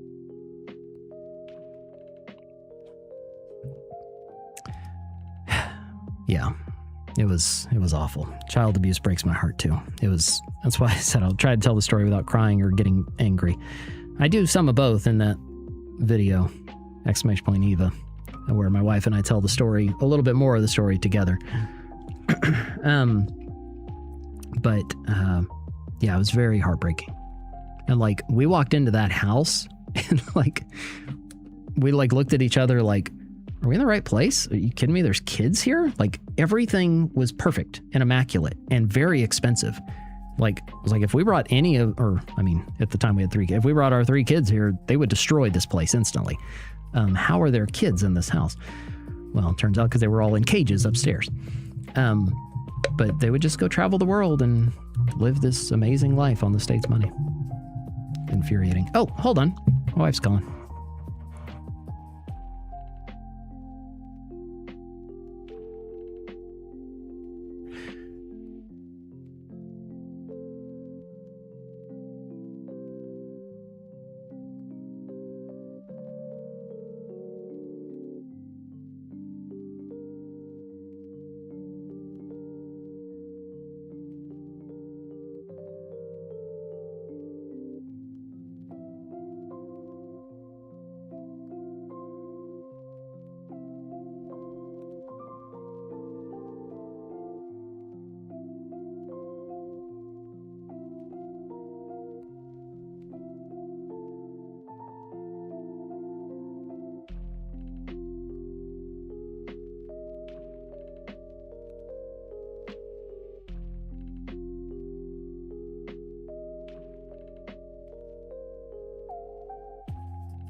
Oh, sorry. I just realized I was muted that whole time. All right, we'll do one more. Yeah, while y'all are guessing, I'll tell you. So, yeah, it was wifey. She called. She had a doctor appointment today. Actually, our oldest daughter had a doctor appointment this morning. It was just checkup. But then my wife had an appointment looking at her. She's been dealing with like rheumatoid arthritis stuff, and it's been pretty bad the last week or so. So y'all keep her in your prayer, please. But yeah, they were checking everything out and doing some scans. We'll get some blood work back in a few days. But she's always had these markers for autoimmune stuff. And so, yeah, we'll know more soon. Oh, you added a story. Nice. Thank you. Okay, here, let me try and help y'all with this one. Oh, wait. No, Sister Pineapple, hi, said, not sure if I ever said I was brought up in foster care from 3 weeks old. Wow. Fostered by my aunt, who I called Mom. I was always reminded of the Bible verse Psalm 68:5, a father of the fatherless, a defender of widows. God sets the solitary in families. My birth mom had paranoid schizophrenia. I'm obviously much older now, but yeah, God puts people in families, sometimes literally. Wow. Man, that's incredible. Now, I didn't know that about you, Sister Pineapple. Thank you for telling me. That's beautiful. I love it. It's adoption and foster care and everything is such a beautiful thing. Whenever I baptized our youngest this past summer, we did a baptismal service thing out at the lake, and we're baptizing people and whatever. And yeah, baptized Sai. He's 8, about to be 9. And while, preparing to baptize him, I was telling him and telling the church as they're all sitting there watching and listening about how the Bible describes us as being adopted into the family of God. I say, how whenever we adopted you, you became part of our family. And like the judge told us, said, you understand, it's like as if he is blood of your blood, flesh of your flesh, like it's as if y'all gave birth to him. That is the level of connection, right? So yes, we understand. And it's the same way whenever we're brought into the family of God, it uses that same language that we are adopted into the family of God. It's incredible. I love it. Okay, let's see. Arjun said, random question maybe, but I remember on an earlier stream you were asking about a class that was theological in nature, but you couldn't remember the name. I think you said it begins with an E. Do you remember that? Did you ever find out what that class was? Oh, no. You might be combining a couple of things. Someone asked a question about end time stuff, and I said that's often referred to as eschatology, which is a word that means the study of end time things or end things. But then separate from that, I was just talking about how I loved being a student and would love to, audit classes and things in different seminaries and stuff, but I ain't paying money for that.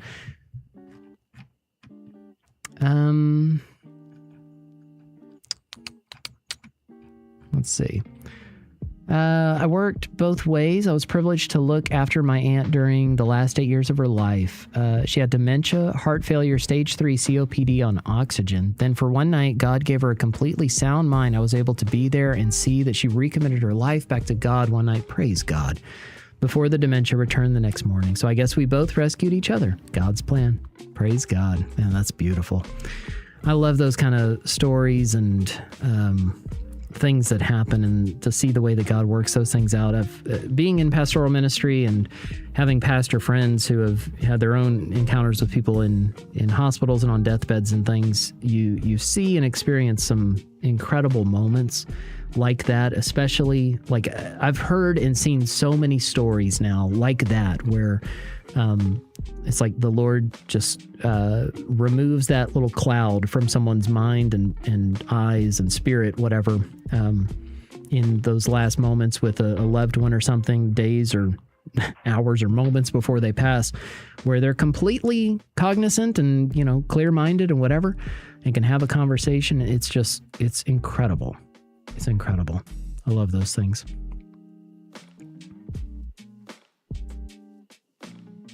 Oh, I thought that was when your wife asked about a class and said it began with an E. You asked if it was eschatology or ecclesiology, and she said, oh, this was a long time ago, Arjun?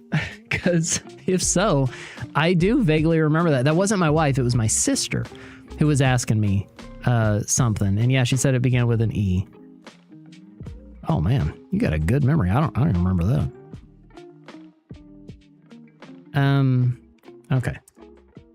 Oh, I think a whole new game started. I didn't even notice. Wisdom. All right, I'm going to try. I'm going to try and help on this one.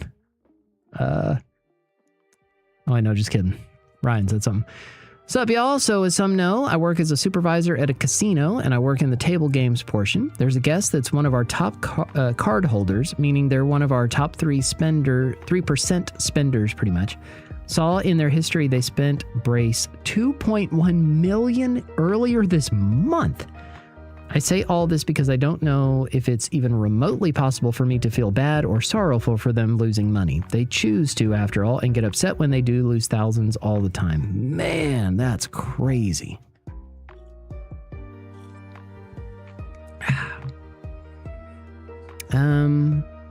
Where I do feel bad is knowing that they want to keep up the same act, never coming to Christ in chase of money and such. Yeah, it's sad and heartbreaking, but very common. I asked because I was going to ask if it had anything to do with exegesis. Oh, I have no idea. My sister does that a lot, where something will pop in her head and she'll know like 0.1% of information about it and then ask me to figure out what she's thinking of. And I'm like, I don't know. Like, that was the only thing she could tell me that day. And does it start with a letter? Or I think it starts with E. Okay. What was it about? I have no idea. What does it mean? I have no idea. Why do you care? I have no idea. Okay. I don't know what you're thinking of. I can't read your mind. Yeah, she's like that a lot. So it could have been. I don't know. Who knows? Okay, Matthew, wisdom, hears wise.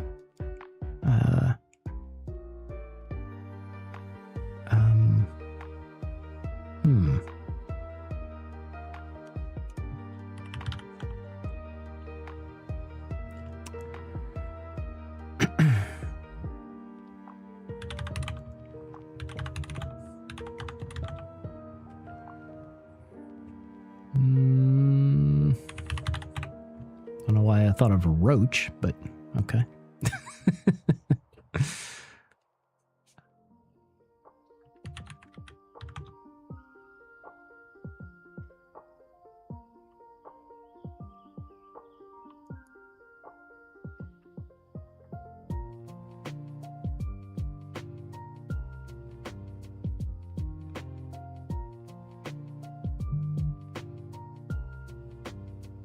Everyone who hears these words of mine and does them will be like a wise man who builds his house on the rock. It's so funny and frustrating because I knew that was the verse as soon as I knew the words, but I couldn't think of the R word.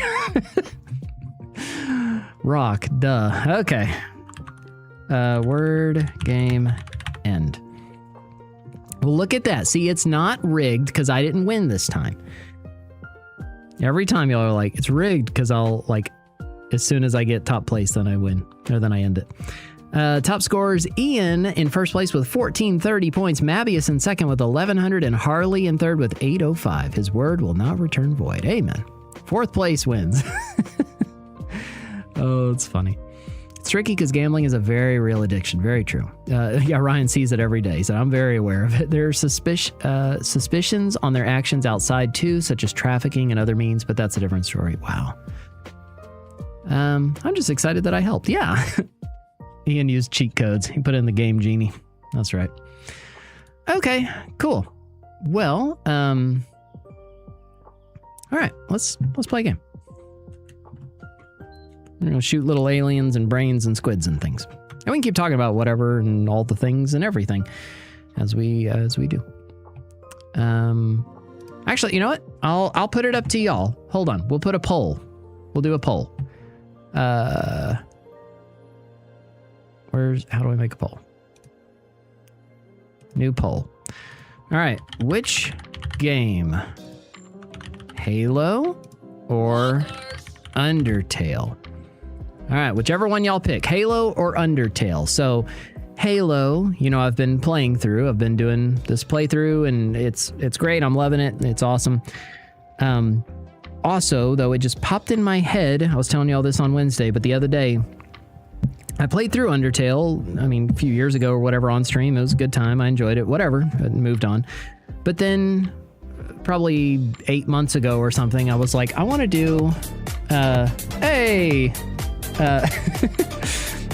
it's LB. Hi, hello. Welcome in. Welcome in. Thank you for the raid. How was your stream? What were you up to today? And thank you for bringing over your awesome community. Hold on, I'll finish that sentence in a second. But if y'all are just coming in with LB and I haven't got to meet you yet, hi, my name is PastorDoostyn. I'm a real pastor who plays Pokemon, Doom, and everything in between, all with the intention of sharing God's love with the gaming world, because I believe God loves gamers, and so do I. Thank you for stopping by. Hope you enjoy your stay. Y'all vote in the poll. What are we playing, Halo or Undertale? But on the Undertale thing, yeah, so I played through it years ago. It was great, enjoyed it, whatever. But then less than a year ago, I was like, I wanna experience the fight with Sans. So I need to do the genocide route. So I started genocide, and I was enjoying it, and it was fine, and actually really easy. And I was flying through everything until I got to a certain boss named Undyne the Dying or something like that. And I died hundreds of times. I went from 0 deaths and flying through the game to a hard brick wall that I could not beat. And it's the only game I can think of, or I can remember, that I got to a boss that I could not beat and I quit. That's the only time I can ever remember doing that. So, eventually I will do that. But is that today? I don't know. That's up to y'all. Halo or Undertale? Right now, Halo is winning. But it's up to y'all. Someone should add that as a quote. Shoot aliens, brain squids, and things. What's up, Mystic Magnolia? Good to see it. Tried to IRL golf stream, but the course I'm at is heavily wooded and service is bad. Oh, yeah. That's tough. I did an IRL stream last week of playing tennis. Thankfully, I had real good service, so it worked, but like I wasn't mic'd. There's no overlays. There was nothing like that. And it was really windy, so like we could hear the wind all the time. So yeah. Well, sorry it didn't go as well as you would have hoped. Yeah, you got to have good reach. Never clicked on the other game that isn't Undertale so fast in my life. Pilgrim's not a fan, I take it. And Ryan is, I take it. Have to play Deltarune? I don't know anything about Deltarune, except that I guess it's a sequel. Work was stressful and overwhelming today. Can you pray for me? I have to do preparation today before I do stuff with people for Bible study. I'm helping lead. Gotta go. Take care. God bless you. Yes, we will pray. It tied? What? It can't tie? I'm a Christian streamer too. Let's go. My favorite verse is 1 Peter 5:7. Casting all your anxieties on him because he cares for you. Amen. Well, it's nice to meet you.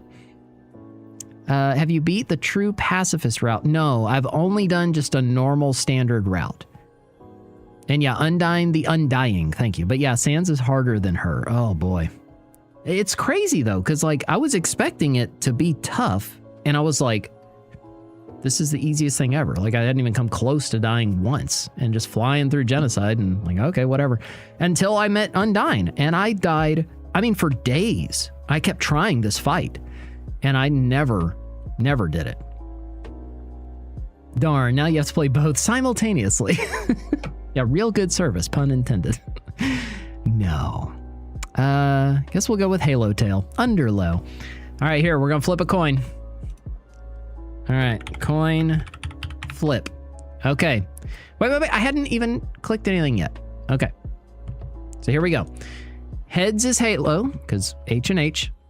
Tails is Undertale, because Undertale. Got it. All right, so here we go. Y'all want 1 or 2 out of 3? I like Pacifist, but it's a game I watch instead of play. I gotcha. I don't even understand what it's about. Just 1? Okay, here we go. The one flip solves it. Here we go. Tails, we're playing Undertale. Okay. All right, give me a second, then I gotta plug in the Switch.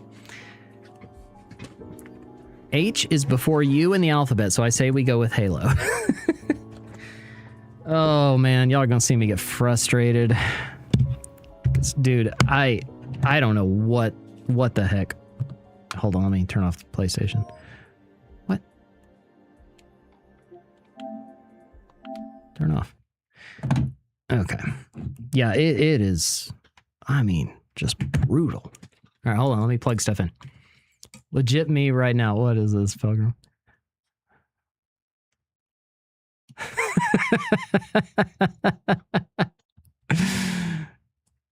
Oh, dude, look. Look at this. This is Pilgrim right now.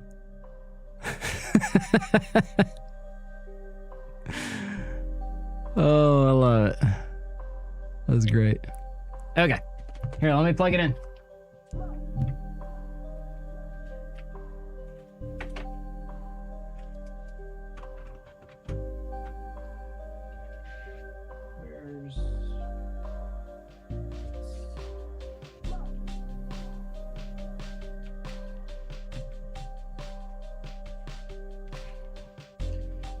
You don't like Undertale? I don't know, I'm kind of impartial to Undertale, I guess. Oh, hold on. I gotta play this.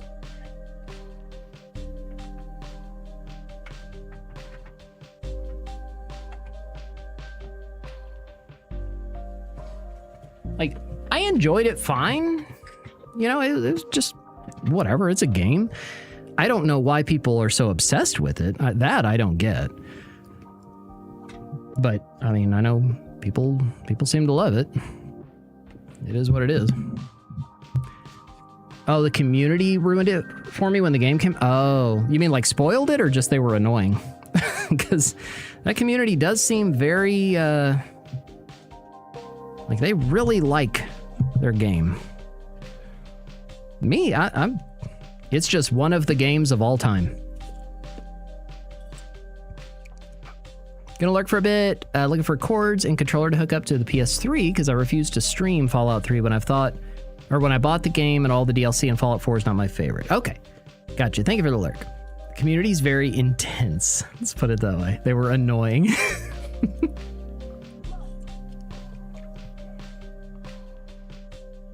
Okay.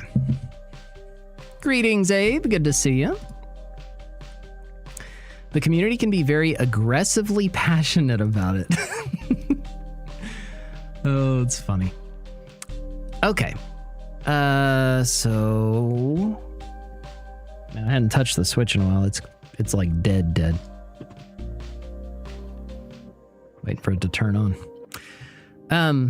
But yeah, man, I played that so long ago.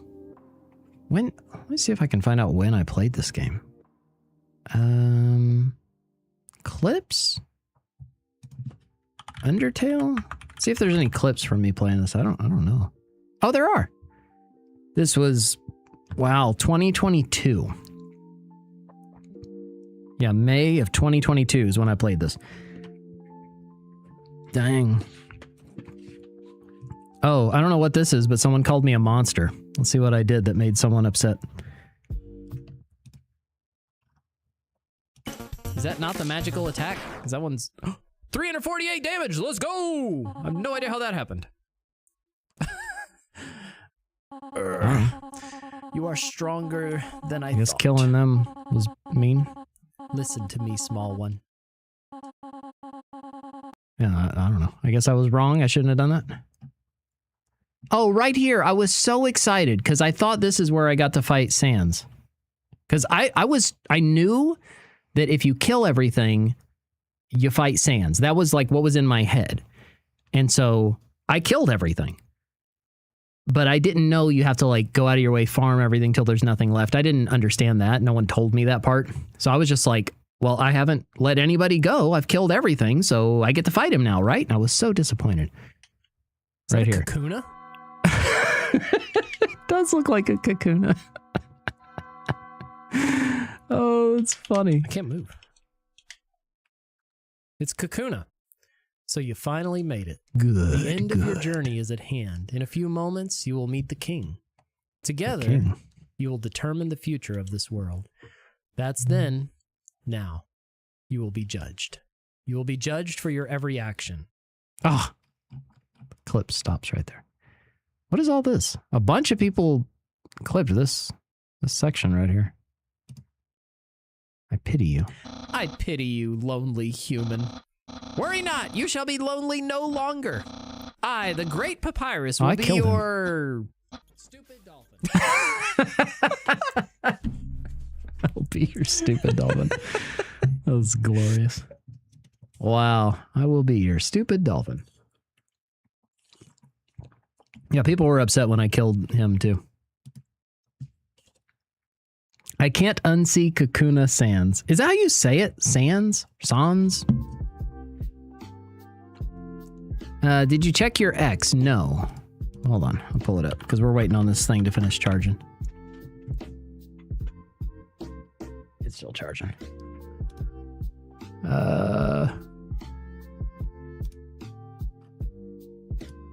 Let's see. Okay. Sheriff Doostyn rode into town every Sunday with a Bible in one hand and a gaming controller tucked suspiciously close to the other. As the town's cowboy pastor, he preached so enthusiastically that even his horse once wandered up to the altar during the invitation. After church, Doostyn traded his Stetson for a headset and fired up Minecraft, where he built enormous churches, but somehow always forgot to put doors on them. What? Whenever creepers blew up his latest chapel, he'd stare at the crater and mutter, "Well, the Lord works in mysterious ways." Then he switched to Subnautica, exploring the ocean depths while nervously informing every giant sea creature, "I come in peace, and I have a Bible." One evening, a terrifying Leviathan chased him halfway across the ocean, causing Sheriff Doostyn to yell, "Repent!" while reversing his submarine at full speed. That sounds about right. And that's how Sheriff Doostyn became the only cowboy pastor in history to herd cattle, save souls, punch Minecraft trees, and attempt to evangelize enormous alien fish. Sheriff Doostyn starts his day with prayer, a strong coffee, and a shout of, "Let's get this herd to heaven." He preaches the gospel like a gunslinger, quick on scripture, slow on condemnations. By noon, he's baptized more souls than there are cows in the county. When the sun sets, he saddles up his controller instead of his horse. In Minecraft, he builds churches, farms, and accidental explosions. In Subnautica, he preaches underwater because even fish need Jesus. They call him Sheriff Doostyn, keeping the peace in the Wild West and the deep blue sea. It's great. Oh, I love it. Thank you. That's funny. Oh. But man, why would... I guess it's an alternate universe, so, you know, I'm playing these games that I would normally not be playing. Like Minecraft and... Subnautica. If you go full genocide, you can no longer pull a true pacifist route. It's kind of pacifist, but you won't have access to the true ending. Oh, really? Wow. Okay. Is this Undertale? Not yet. It's about to be. Now we need a Hoss Boss Doostyn with a bowler head. Forgot the name of the dolphin game? Oh, Echo. Echo the stupid dolphin. Which is getting remakes or a sequel or a something happening in 1,400 something hours, which is October something, unless they change the timer again. This would be my first time seeing Undertale? Well, then you'll be as confused as me, because the community is obsessed with the game and it's all this weird lore or something, but I don't know any of it. I don't know what the game's about or what's going on. It's very confusing to me, even though I've played the whole game and I don't understand it at all. So you'll probably be confused, but honestly, you probably won't see anything other than me on one boss fight, because I tried this months ago, this one boss, and I cannot beat it. It's just impossible. All right, let's see. Oh, I heard a boop, boop, boop, boop. Hoss Boss Doostyn with a bowler hat. All right, let me move the thing over so I can actually see the game. Boom. Boom.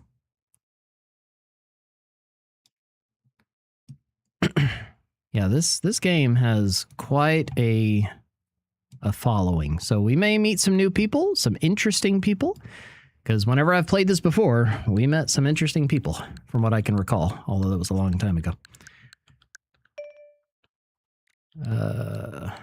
Undertale. There we go. All right, and I'll update the category and whatever. What? Which user do I want to use? Okay.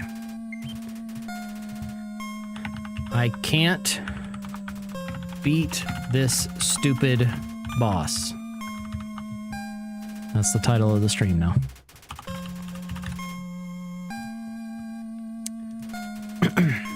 Don't worry, I won't spoil or be a diehard fangirl over the playthrough because that'll soil your fun, and I don't want that. I won't do it, I won't help, I won't do it. It's okay, everything's fine, it doesn't bug me, and that square's still green!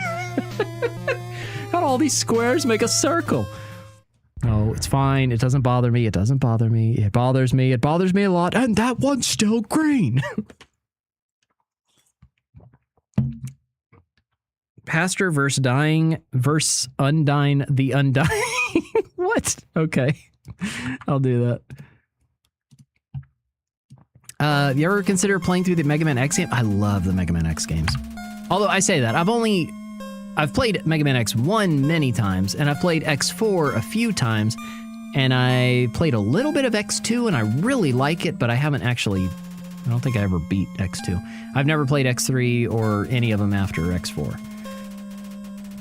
But, yeah. I don't know, maybe. What if you first try it? Yeah, if I first try it, everyone gets a free gifted sub. How about that? Because that ain't happening. Okay. Doostyn, level 10, 155 hours. I assume that is both save files or playthroughs or whatever, because this is not taking me 155 hours, that's for sure. Also, I don't remember anything or even where this boss is. Oh, fell in the water. Okay, so I'm on this boss called Undyne the Undying, and I cannot beat it to save my life. I tried this months ago, and I don't think I've died at all this entire playthrough until I got to this boss, and I died hundreds of times. Hundreds. Over multiple days, and I quit. And this is the only time I can ever remember quitting a video game because it got too hard or a boss broke me. I've never experienced this. And it just popped in my head a few days ago. I was like, I need to get back to that game and I need to kill that stupid boss. So I'm gonna try. Yo. Oh, hello, creepy little dinosaur.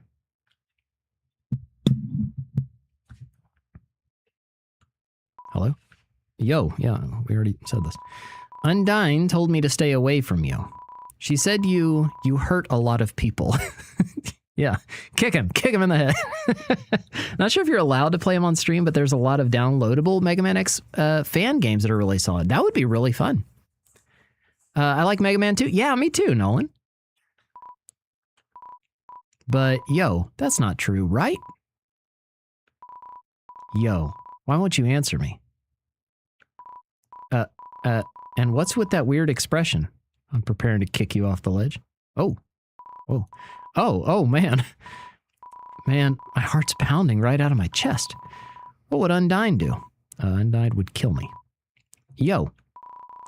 You better stop right where you are, because if you want to hurt anyone else, you're gonna have to get through me first. Give him a Sparta kick. Oh. Wait, whoa, hold on. Is this supposed to happen? I don't remember this. Although it's been months. In my way. Monster kid. You're dead. No, that's it. This is the one that kicks my butt. Undyne, you're hurt. Hurt? It's nothing. Next time, listen when I tell you to leave, okay? I've never had a boss break me either, no matter how much I needed the job. Ooh, Mega Man X demake fan? So is it like a NES type demake? Undyne, I'll take care of this. Get out of here. Yeah. I think Undyne is female. Yes, she will. She will kill me. Get out of here. Time to fry some fish. What? Heh, it's nothing. No, somehow, with just one hit, I'm already... Dang it. Papyrus. Alphys? Asgore? Just like that, I've failed you.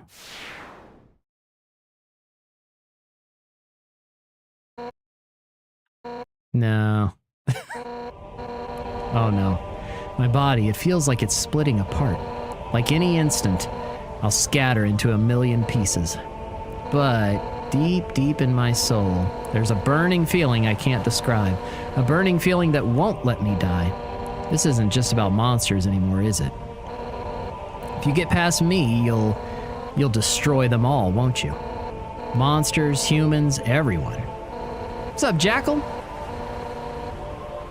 Mega Man X Regenesis? An alternate history thing after Mega Man X1 that looks pretty... Oh, that's cool. I hadn't even heard of that. Oh, it's X8 demake. So basically, Mega Man X series switched to 3D. Yeah, I've seen the gameplay from those. So this is a version of Mega Man X8 that's back to 32-bit. That's cool. What's up, Peach? I know. Good luck, man. It's awful. Everyone's hopes, everyone's dreams, vanquished in an instant. If y'all want to see me get upset and rage quit, you're in the right place, because this boss broke me several months ago and I quit the game and I haven't touched it since, after dying hundreds of times, but I'm determined to beat it today. But I won't let you do that. Right now, everyone in the world, I can feel their hearts beating as one, and we all have one goal: to defeat you. Human, no, whatever you are, for the sake of the whole world, I, Undyne, will strike you down. All right, wish me luck. This is not going to go well.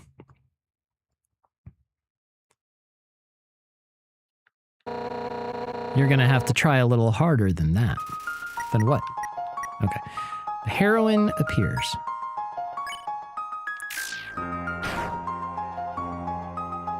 Oh, okay, I don't remember. What do I do? Okay, that didn't go well. The wind is howling. It's like Magus.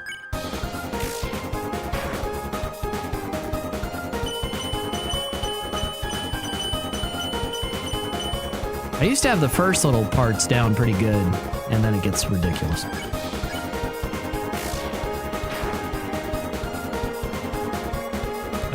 Wait.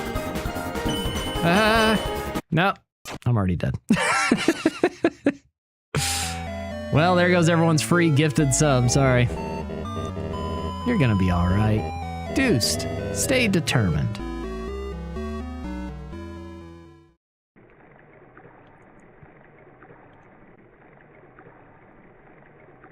Alright, someone want to keep track of deaths?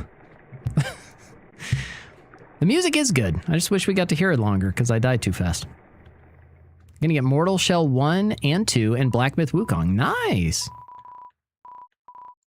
I just saw something about Mortal Shell 2 this morning, and I never heard of any of that, Mortal Shell 1 or 2 or anything.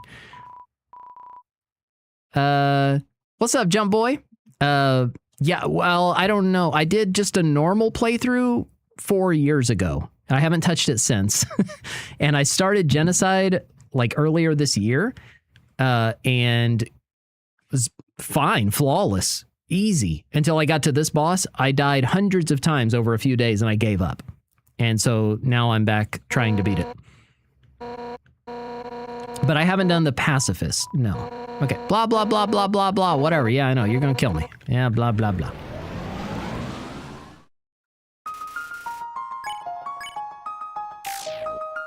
It's going to take a while before I even remember these first parts.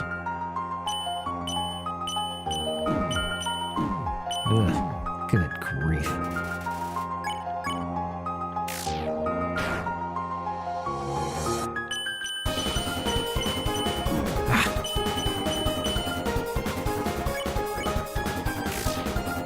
The music is so good.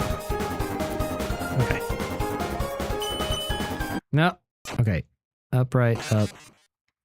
Remember I was telling y'all, if y'all never seen this game and I was talking about it on Wednesday, our fate rests upon you. I was saying, that it's like a puzzle game. It's like pattern recognition and memorization. It's like Mike Tyson's Punch-Out or something.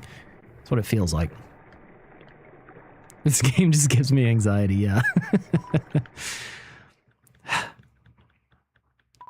I was like, I mean, put this, the same enemy, whatever, in, Souls game, whatever, I'll kill him. But put me in this little box with a heart and I gotta memorize patterns and, oh, I struggle.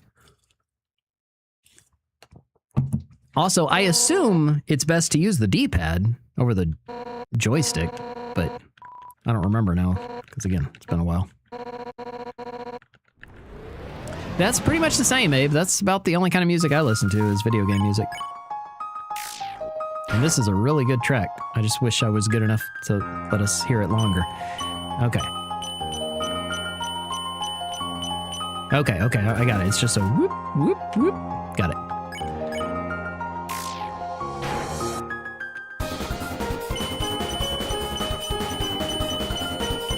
Okay, good so far.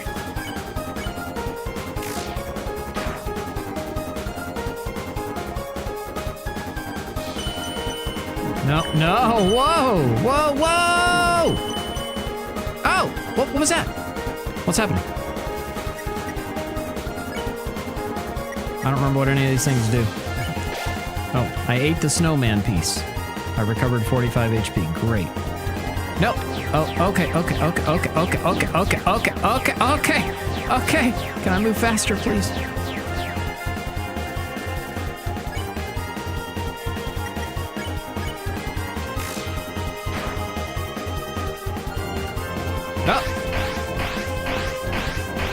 No.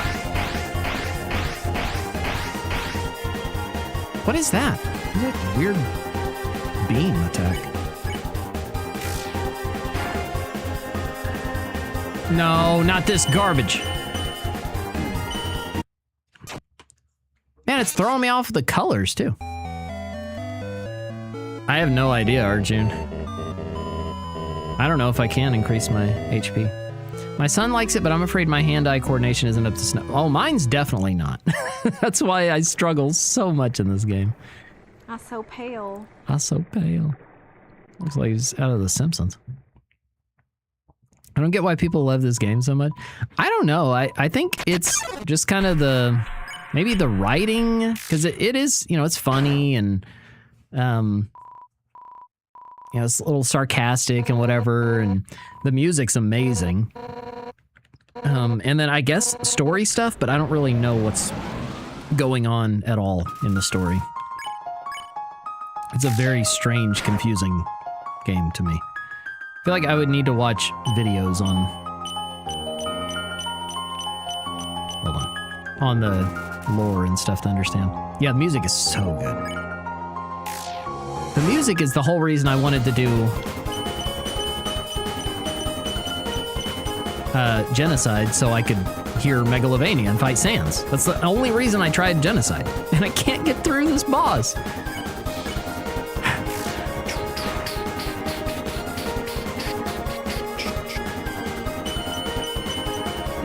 No. Good grief. What?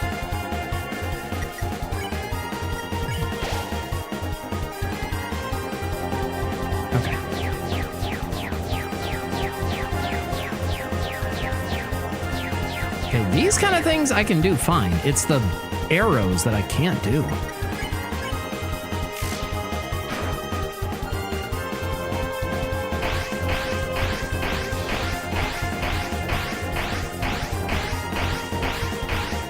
What is that?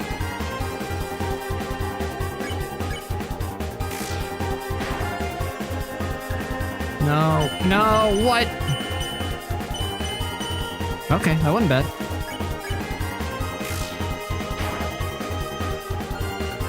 Ah! Whoa! That's way too fast. When you want to fight Sans but undying. Die. Would you say this is harder or Cuphead? For me, well, it's hard to say, because, like, this game overall, to me, is extremely easy. Like, even this is hard mode or whatever, genocide, I haven't died at all, the whole thing, until this boss. So this boss is way harder for me than anything was in Cuphead. But overall, Cuphead's much harder than this game, I'd say. Because Cuphead is pretty tough. But also, I love those kind of games, like platformers and stuff. Like, I mean, that's my bread and butter. So, like, I don't struggle that much with Cuphead. Or didn't when I played it years ago. But something like this, where it's like just patterns and whatever. You'll only beat this by the this boss by the grace of God. That's right. Might be a shock to everyone, but the wind is howling. Thanks for the weather report, Undyne. Yeah, blah, blah, blah, blah, blah. Kill this little kid. Bam, you're dead. Absolute masterpiece of a game. What, this or Cuphead? And I know both have their diehard fans. This, I need to watch a video or something explaining what is happening in this game. I have no idea. The only boss I struggled with in Cuphead was the doctor fight. Yeah, any of the plain ones were definitely more difficult. Oh, Undertale. Okay, I got more into Deltarune recently also. Nice. That's what someone was just saying. I need to play Deltarune after I play this. Grind and level up. Well, that's the thing. You can't, Abe, because what I'm playing is, it's called Genocide route, and on Genocide, you kill everything, every route, until they stop spawning. So every enemy has been killed. So there's nothing else to fight. It's just I gotta get good. And right now I am not good at all. I'm terrible. Okay, the first two, I think I've got down. After that, I fall apart real fast.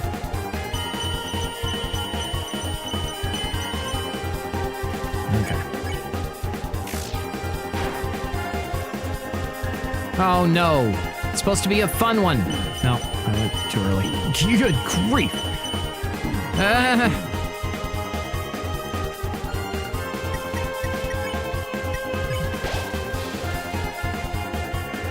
Okay, this, yeah, give me more of these. I can do these. This is, well, it was terrible, but this is fine.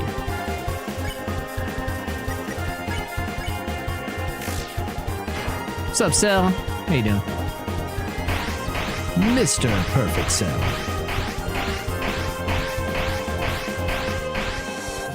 Oh, that freezes me. Like, freezes me in place whenever I'm hit with that green. Undying the Undying was so hard. Also, I also play Toho, and it was still tough. I hadn't heard of that one. I could have done without all the plane fights in Cuphead, to be honest. Didn't really suit the game, made so many charms useless. Yeah, they were their own kind of thing. Oh, I hadn't heard this part of the music yet. Did you play the DLC in Cuphead?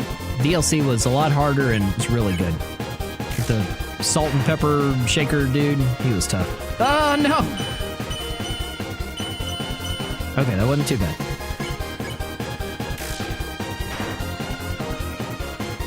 Oh, this is bad. Oh wait, no, it's not. Okay, that's doable.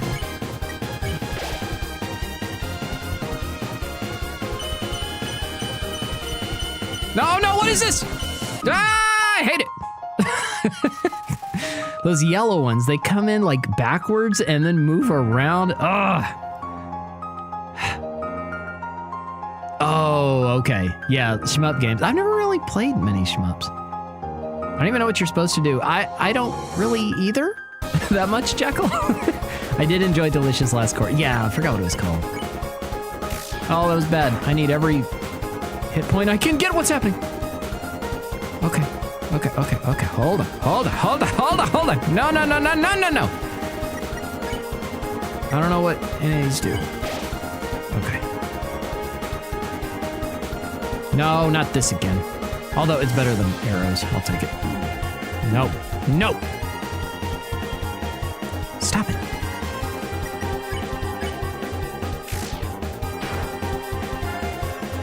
Oh no, what? No! Gah!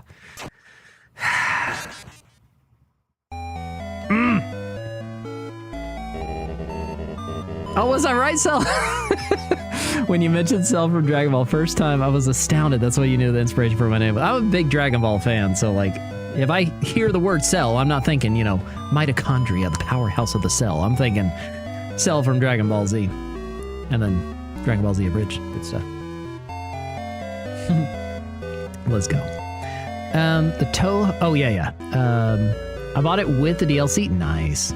You're definitely right. This is crazy. I know. That's what I'm saying. Like, this is the only boss in my life that I can remember that has made me quit a game. And, like, I play Souls games, like, with my eyes closed. Like, nothing. This boss is a huge step up in difficulty from the rest of this.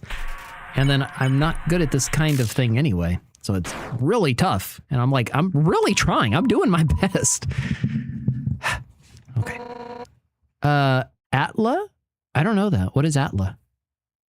Don't forget to panic. This doesn't look possible. Stupid random arrows. Yeah, it's hard because one, they're fast. And then they change colors. Like, at first it's like, yeah, just hit the red ones. But then sometimes it's, no, you're actually supposed to do the blue. But then when the yellow ones come in backwards. Oh, I've never seen Avatar The Last Airbender.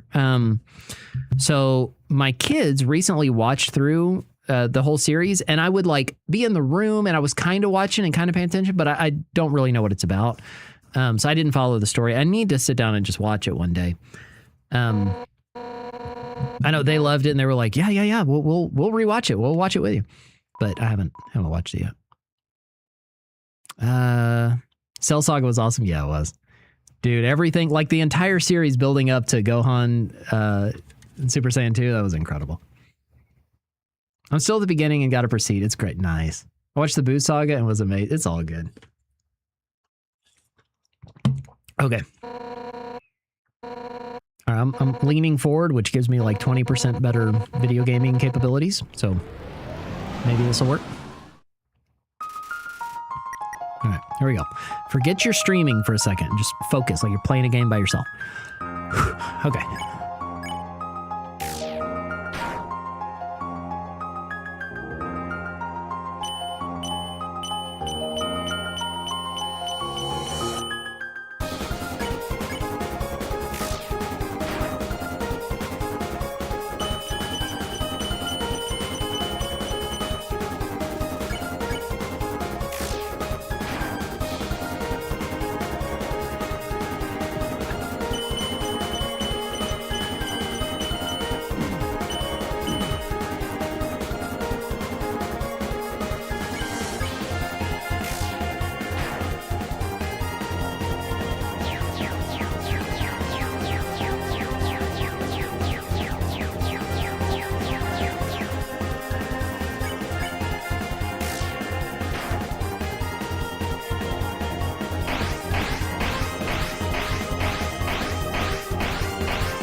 Okay, I'm getting that. When you see yellow, just do the opposite. Oh, no. Ow, dang it. Dang it! Dang it! Dang it!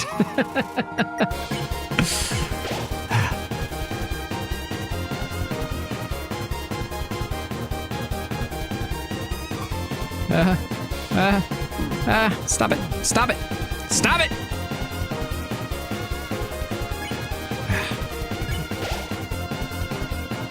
Oh no! Oh no! No! It's all falling apart. That felt chaotic there at the end. I think Game of Tennis. I haven't watched Dragon Ball Z since after the Cell Saga. If you finish the Cell Saga, you actually, you don't have to continue, because kind of the story of Z is mostly about Gohan, and that kind of wraps up his story. But the big pull for continuing and finishing Boo is you see the end of Vegeta's story. then it's all kind of retconned and messed up with Super. But still, if you want a resolution to Vegeta's arc, that happens in Boo. Boo is definitely, I think, the weakest saga. Although it's great. I mean, it's got some awesome hype moments and Vegeta's Atonement, Super Saiyan 3, Go Tanks, Fusions, Vegeto. It's got some awesome things.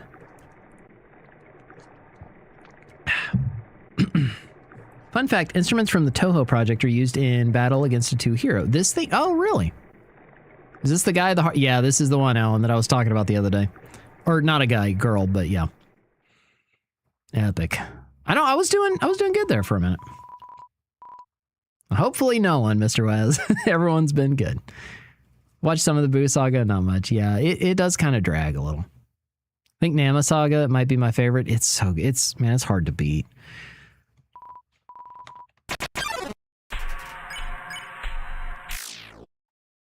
Bam. Blah, blah, blah, blah, blah, blah, blah, blah, blah, blah, blah. Just kill me again. All right, here we go. But I'm getting better. I'm making progress.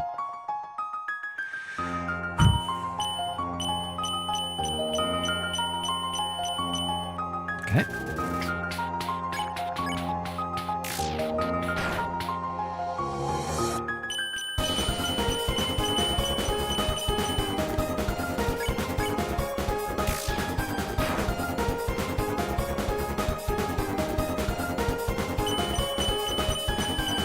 Whoa, whoa, whoa.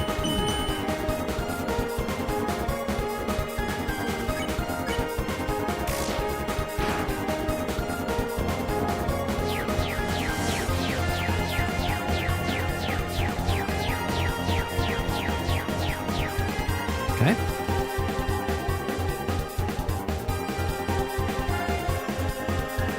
I've never watched a single episode of Naruto. Oh, let's go. All right. Yeah, we will pray, Mr. Raz. I remember I prayed for you Wednesday night because I knew you were leaving today for that. My favorite episode of DBZ is when Goku saves Gohan and Krillin from Nappa, starts to own Nappa. Yeah, he's like standing on his head and stuff. That was awesome. Favorite single episode? I don't know, man. That's tough.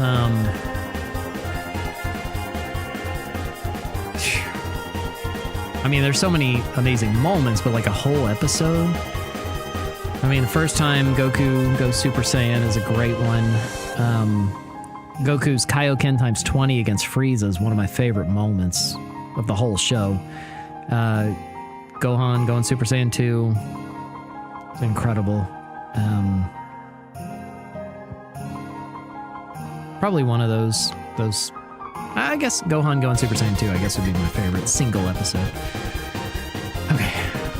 A little break in my focus. Now, here we go.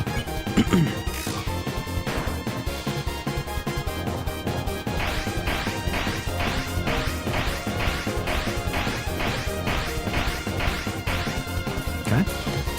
Drewski! Yeah, that would be nice, Arjun, if I could. We're playing on Switch, so no, I can't do anything like that.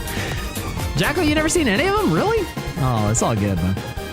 Dude, yeah, same. Mega, like, I've been the same way where I've just started watching anime recently, outside of Dragon Ball that I grew up watching all the time. But, Pastor Drewski, thank you so much for bringing over your awesome community. How was the stream? What were you up to? What were you doing? What were you playing? What were you talking about? And welcome. If y'all aren't following him, go drop him a follow. And if you're just coming in with him and I haven't got to meet you yet, hi, my name's PastorDoostyn. I'm a real pastor who plays Pokemon, Doom, and everything in between, all with the intention of sharing God's love with the gaming world, because I believe God loves gamers, and so do I.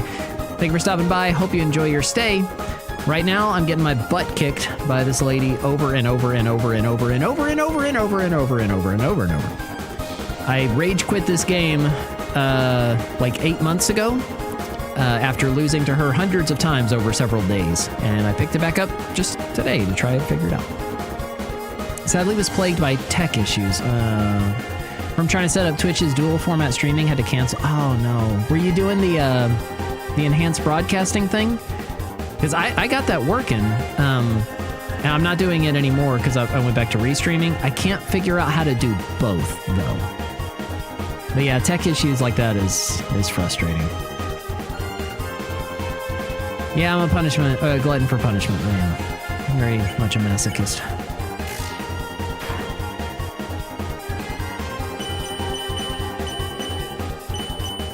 Okay, that was clean.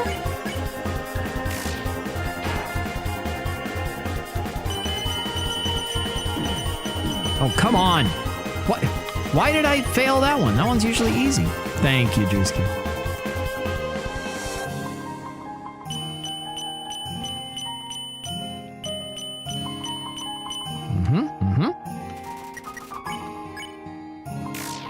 Come on. Gotta do better than that. Nope, nope, nope. Nope, nope. Dang it! Ugh.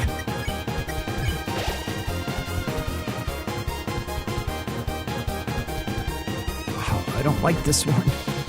I don't like any of them. Stop it. One more snow piece. Oh, no! No! Good grief. I don't know what any of these do. You ate the butterscotch pie. HP was maxed out. All right. I can only, like, defend for so long, though. Good grief.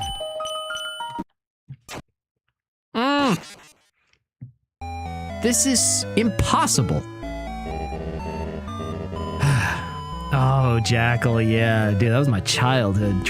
Like, all the 80s Saturday morning cartoons, Transformers, G.I. Joe, Thundercats, Teenage Mutant Ninja Turtles, X-Men. Man, out of those, it's hard to pick a favorite intro. Like, all those had such good intros, although I don't really remember G.I. Joe's.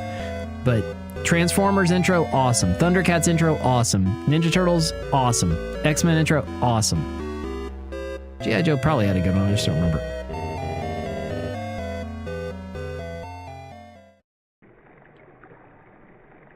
TMNT for me, easily the best. Yeah, the yellow arrow still points the way they're going to attack, but yeah, they're still hard to keep. It is. Man, it's... I don't know how you're supposed to do this. A cartoon called Cops? I remember a show called Cops, but I don't remember a cartoon.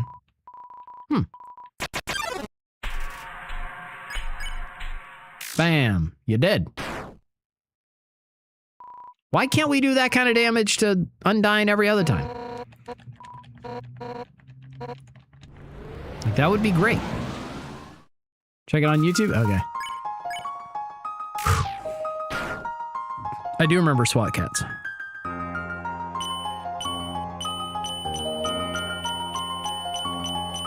Boom.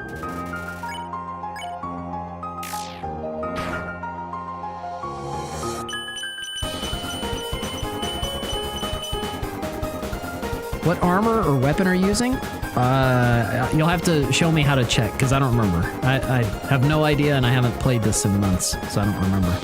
But we'll look after I die again in a second. Oh, Batman the Animated Series. Dude, yes. Hey, good grief.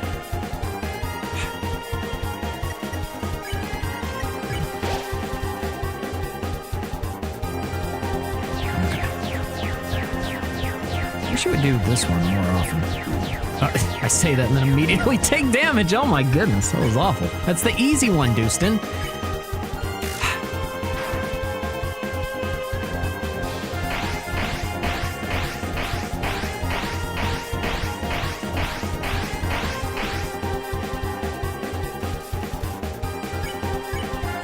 Yeah, I do remember SWAT cats. I don't remember the intro though. What? It's random colors.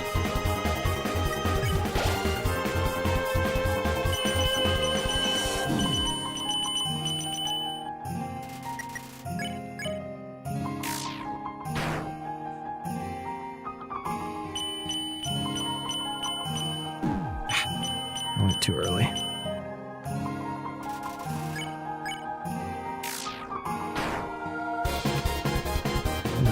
No, no, no. No. Oh. Dang it.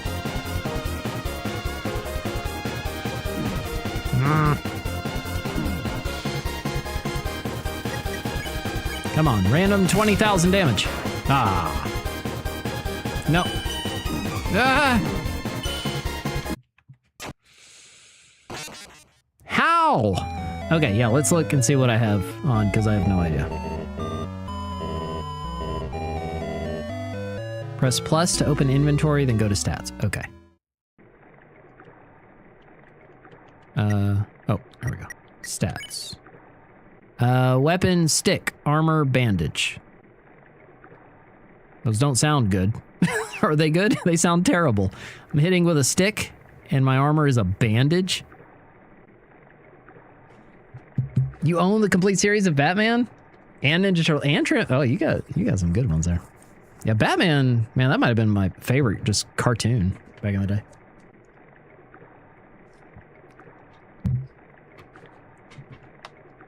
Stick and bandage. Manly bandana? What? Worst loadout I've ever seen. It doesn't sound good, does it? I recommend use the book and foggy glasses if you backtrack. Okay, let's find it. Anything to help. Y'all are gonna have to tell me where to go because I don't know. I don't remember anything. This is literally like first time I've ever played it is what it feels like. So I don't remember. You aren't gonna tell my parents about this, are you? What? What does that mean? Weirdo. Book and foggy glasses. Oh, whoa. Oh, but nobody came. Because I killed them all. Oh.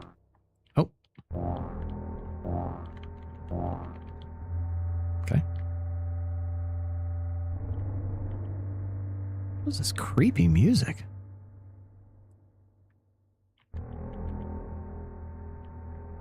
Uh-oh. Oh, I think the lantern's lighted up. There we go. Mark Hamill, I love his Joker, yeah. His laugh and everything, it's so good. Without candles or magic to guide them home, the monsters used crystals to navigate. Okay, just do the thing. But nobody came. It's sinister. Yeah, it is. That's what I'm saying. This genocide, it's literally you kill everything before you move on. And now this undying whatever person like realizes, I guess, she's the last line of defense. She's got to stop us before we kill everything and destroy the whole world.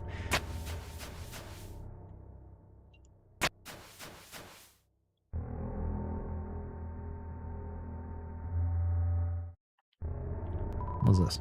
Use the box? Okay. Oh! What a creepy looking turtle. Wahaha! So you came here. What a treat! Cloudy glasses, right? Yeah, okay. And torn notebook, is that it? It's armor +5, weapon +2. Yeah, alright, let's go. Sweet. Talk. Yeah, sure. Hi, what? Fight. Fight you? Nah, not a hero. Never was. And besides, these old bones aren't fit for fighting anywho. One attack from you, and then I'd, well, at least by talking to you, I've bought enough time for some of them to escape. No, fight me, coward. What's up, Crimson? Good riddance. They don't like us. Okay, so let's, how do I... You equipped the glasses. All right, good.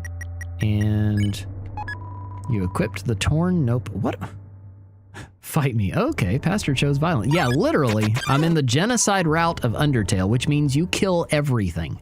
Before you move on, you wait until you have killed every random encounter until things stop spawning. And it's been fine and fun and whatever. Good time. Until I got to this boss months ago whenever I was trying this, and I lost hundreds of times over multiple days. Seamus, what's up? We're back. Yeah, I'm back, and I'm on Genocide, and I'm on Undying the Undying, and I have died hundreds of times. But just a few days ago, I was like, yeah, I wanna try and pick that back up and see if I can beat that stupid thing. Thus far today, it has not gone well. Forgot you're doing Genocide before Pacifist. I didn't know it was a thing, and now I'm too far in, and I don't care. I'm gonna do it. Yeah, there's a save point closer, but someone asked what my loadout was, and apparently it wasn't good, so they said, well, you can go back a little bit and get some better weapons and stuff, so I did. So I got glasses and a book. Did we do any Bible talk? Oh, yeah, we did lots of Bible talk.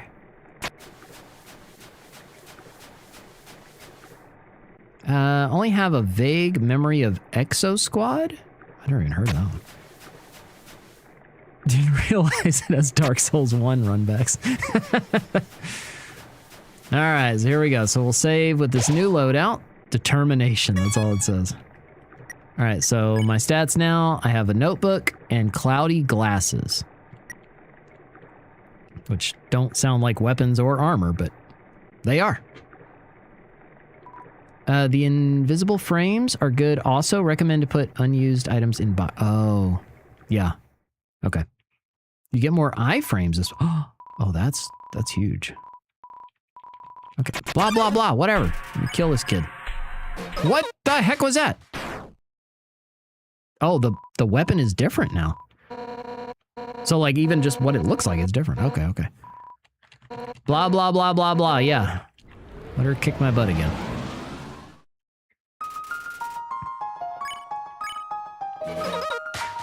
I guess you just hit twice? Okay. Hello. Why did I miss that? Deadliest book ever.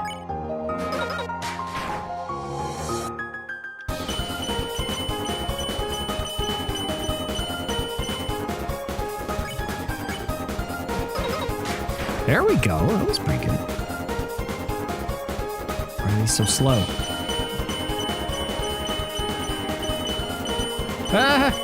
Okay, got it. The D-pad, like, I don't know, it's like if I just barely touch it, sometimes it rolls over. So be careful. Slap, slap.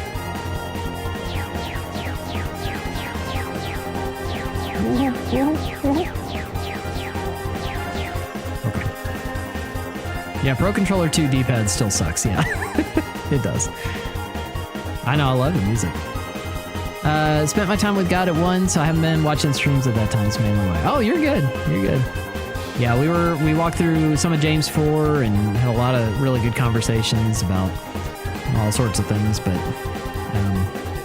I was telling some of the story about our adoption process and those silent seasons of waiting on God and all that. How he's moving even when we don't feel it and see it. It was pretty cool. Oh, that was bad.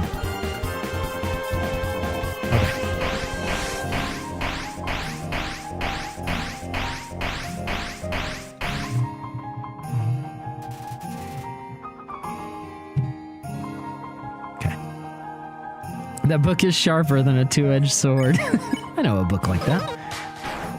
Ooh, 1302. Oh, okay.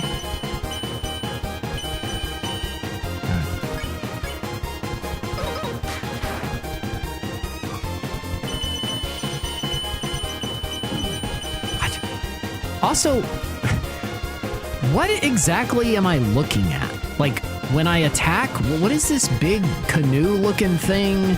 Why is the thing I'm like turning, why is it this weird zigzag? Like, a lot of this just doesn't make sense. Like, what is that weird green and red canoe thing?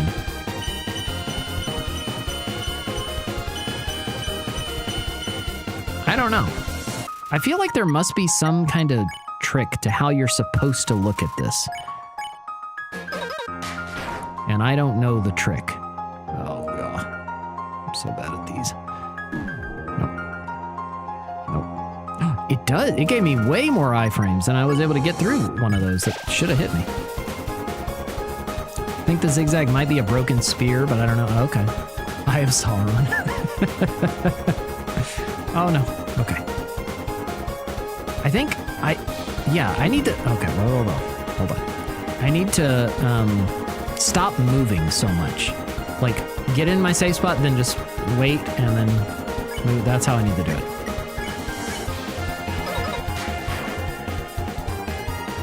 Oh, no. Good grief. No! Ah! Just spamming directions to try and survive.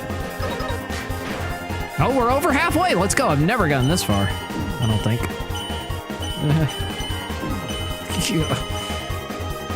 Oh, the iframe saved me. Okay, okay, okay, okay, okay.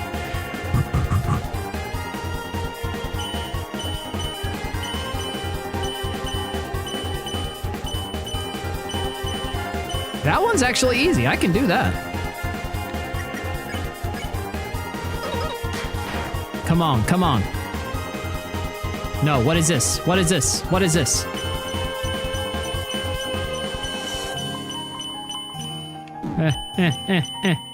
Okay. Come on.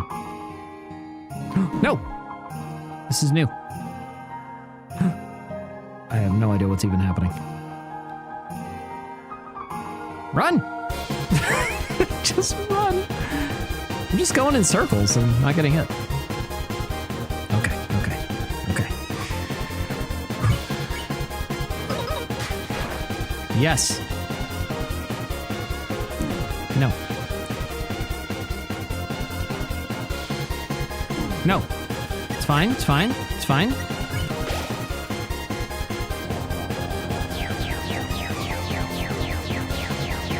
Nope, dang it. Need unnecessary damage. Come on, come on, come on. It's very difficult, Pinecone, but it's fun. And it's funny. I think that's a big part of the appeal of this game. It's funny. If you check your DMs, I sent you what I think it is. It's like a goofy horizontal bullseye. Okay, here we go, here we go. Come on. Oh, come on. We're so close.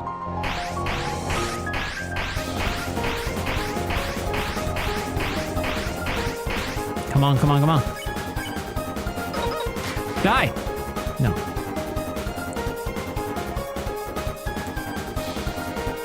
Not real sure what's happening in this mode. I just kinda run for my life and hope I don't die. Alright, no, no, no, no, hold on. Oh, come on, like 2 more rounds and we got this. Come on, this is doable. Dang it. Unless I'm terrible. Like that. Stop it. Got it. Oh no. I gotta heal. Okay, okay, okay. Good. No!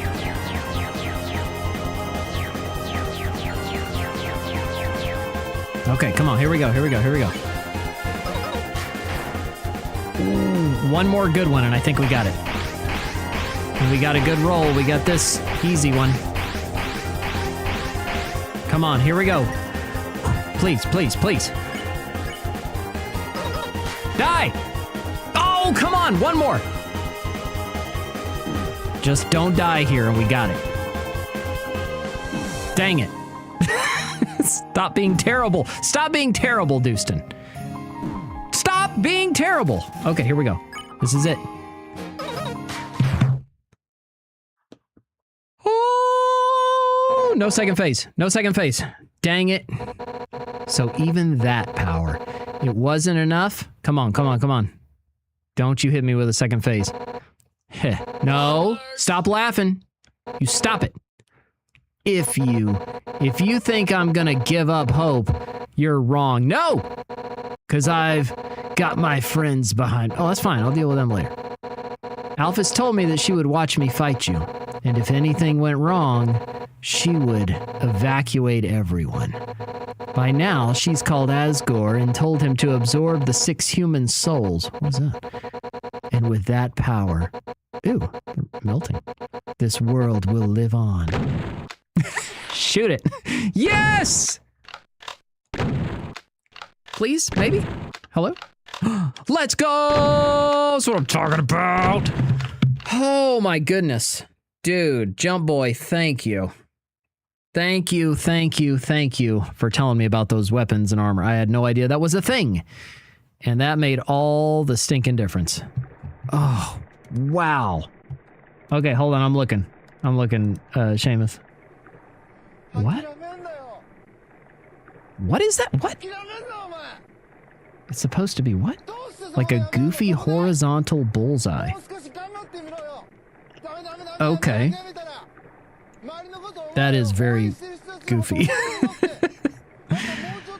All I needed was some, dirty glasses. That was it. GG with the final blow. Let's go. Man, I legit thought I'll never beat this. Also, I don't know if I need to like wait for any more enemies here or what. Oh, heal, save, determination. We got 2 levels for that. Let's go. Waterfall Undyne Arena. File saved. All right. There's no music. Oh, that's creepy looking. Have fun. All right. Thank you, Pinecone. This is definitely got to be a new area, though. Come on. Where's someone? Show up. Gotta love Undertale. 2 levels. That's more than 1. Yeah, Kragan, it's fun. I remember I played through it, like we just looked to see how long ago it was. I played just a normal standard run, my first time playing, in 2022. Those are for when the clips were from, May of 2022. And didn't play it anymore or whatever. I was like, oh, that was fine. That was fun. But then just about earlier this year, maybe January or something like that, I was like, I want to try the genocide thing. So I started that up and what the heck? Welcome, T. That's not my name. I don't think. What is my name? Actually, I have no idea. But so I started playing it and I was like, this is really easy. And I don't think I died at all until I got to Undyne. And then I died hundreds of times over a few days. And finally I quit. And I was like, I can't beat that. But then today, finally, I beat it. You know, when you get there, check the fridge. Okay. What in the world? Okay. This area definitely looks different. But I'm not getting any random encounters. First time I played, I did pacifist. It was not easy. I was lied to saying I couldn't kill anything. What do you mean? You were lied to? It's a water cooler. Take a cup of water. Are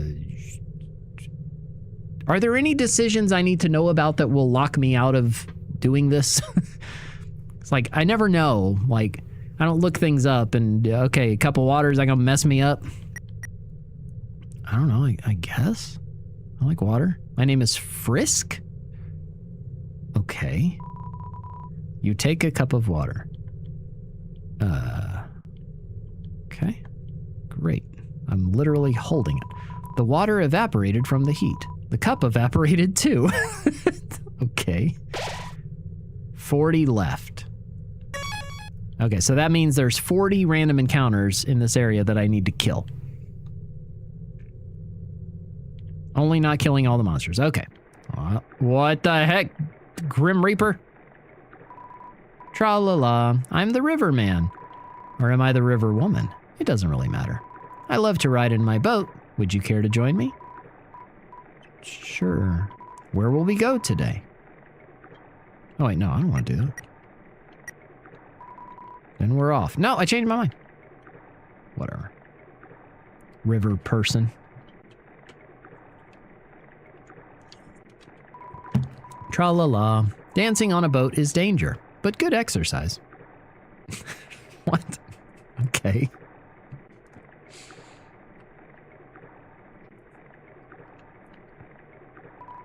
Come again sometime. Tra-la-la. Okay, I'm back. Tra-la-la. Care for a ride. Right in the boat. Yes, take me right back where I was. Hotland. It was that way. No, turn the boat around. Temi Village. The room before the darkening lantern room. What? What about that? Is it a hint? What? Okay, whatever. All right, I'm here to kill enemies. Whoa! But I can't go this way. It's a force field. Indeed. What? Where are the encounters? And what is this? Welcome tea. This is so strange.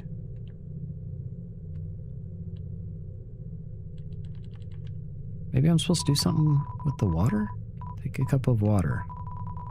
Okay, I can see it's going down. Like, pour it out? No? Cup of water. Oh, I didn't read it. I assumed it was just going to say evaporated. It said, like, returned something. Yeah, sure. What do I do? Get rid of the water? Oh, you pour the water on the ground next to the water cooler. Why didn't that evaporate?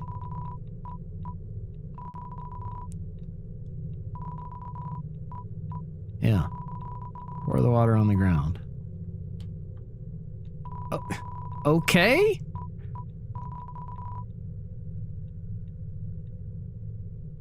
I don't get it. Small puddle forming. Guess keep doing it and make a big puddle? I don't know.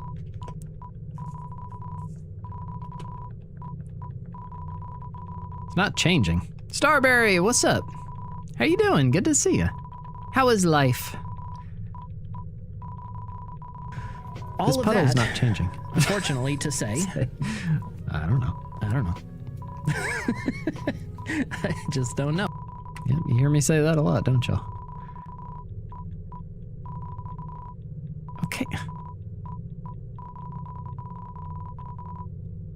What?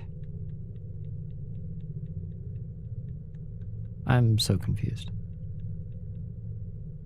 Can't go up there. Oh, I can go in here.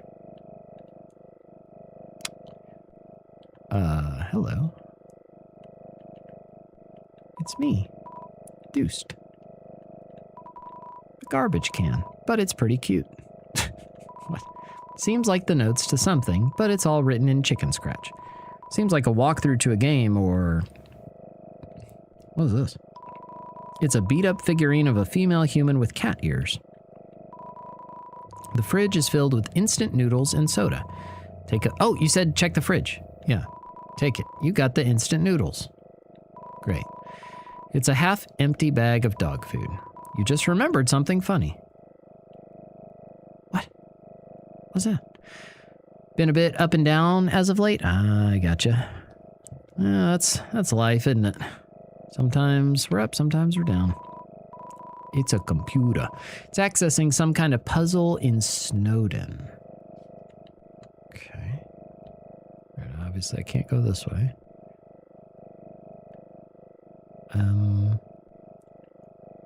Oh, I vaguely remember this guy.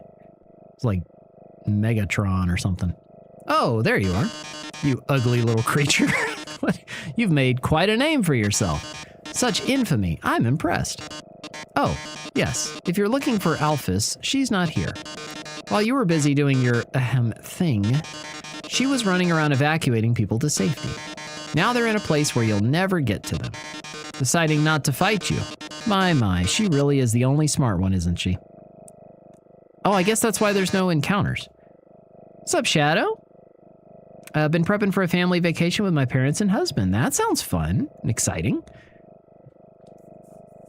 Oh, how sassy. You're just itching to get your hands on me, aren't you? Well, too bad. This world needs stars more than it needs corpses. Toodles. Hey, get back here, coward. It's a bathroom sign. What? Looks like a kangaroo or something. Or what's through here? It's just here to complete the look. Okay. Oh. Now we're back outside. Well, hold on. I need to go see what's upstairs, I guess? Or like this direction? Scientific books. They seem very dusty. All these books are labeled human history. Read one? Sure. You look inside a book.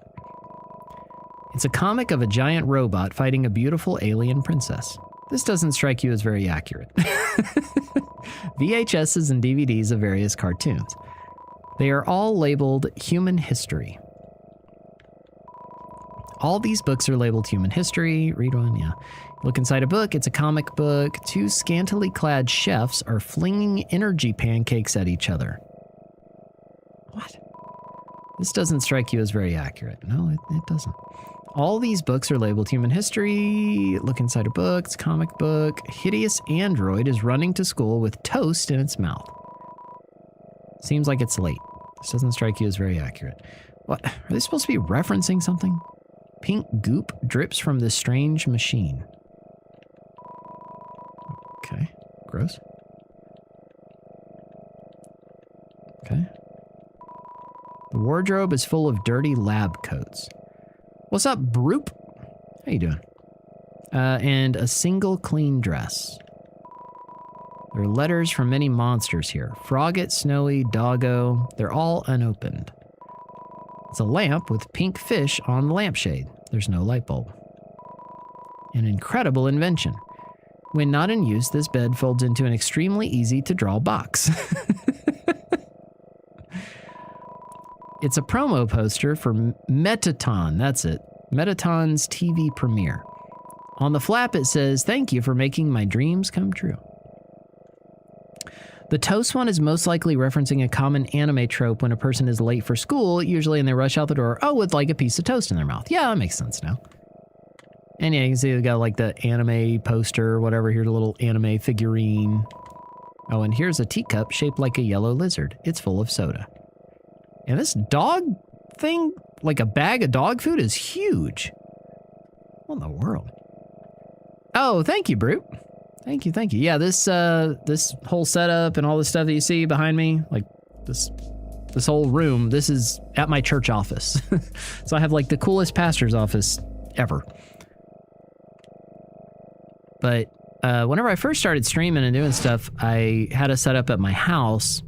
And then I built another one at my house in the attic. I like built a room in there and whoa, and that was cool. But then started streaming from the church several years ago. Whoa. Oh, encounters. Yes, let's go. Vulcan strolls in, but he ain't strolling out. Was that y'all or was that the game? What was that sound? You won. All right, great. Well, we have encounters here, so I guess we'll just kind of do a few loops, maybe.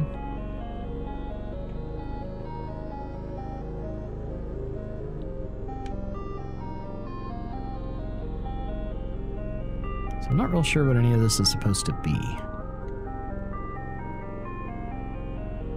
Oh, thank you, Brute. That's kind. Huh. I don't know, man. Okay, there we go. Cinder plane gets in the way. Not on purpose or anything. What? What is on its head? Or on, like, the top of the plane? I don't know, but you're dead. Oh, almost. Idiot. Oh, whoa, okay. Ow.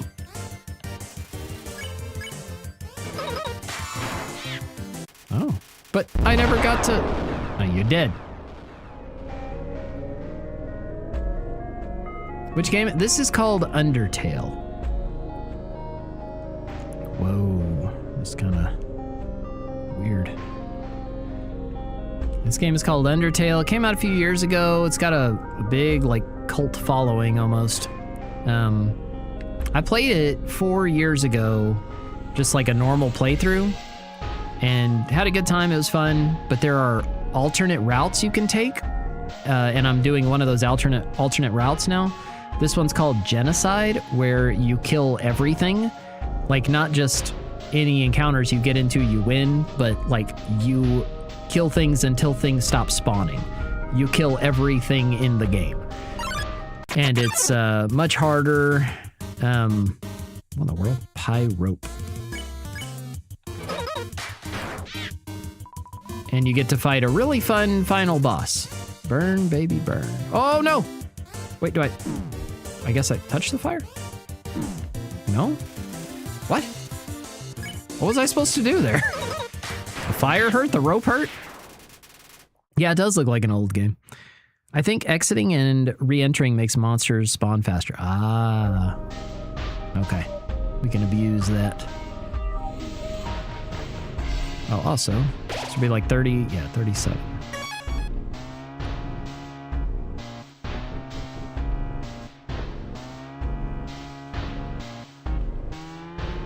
Red means go. You're the bullet. Oh, man. It's not like I like you. What? Thunder, helpful. Hold on. Hold on. Thunder, speed, what?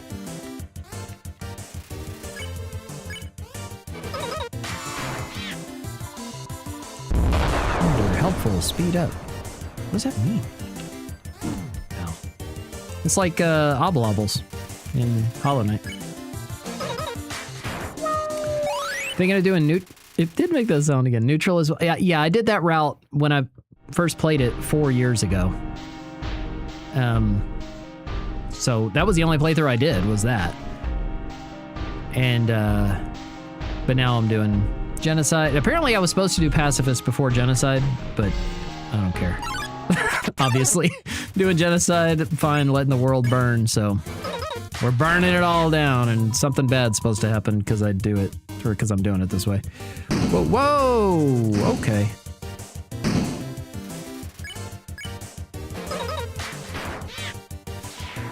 Is it cold in here? No. No, it's August in Texas. No, it ain't cold anywhere.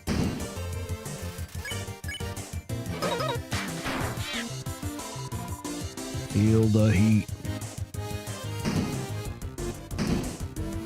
Go!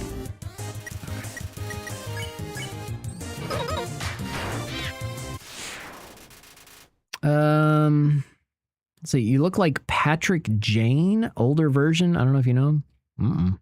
I never heard of him. I don't know many people though, so.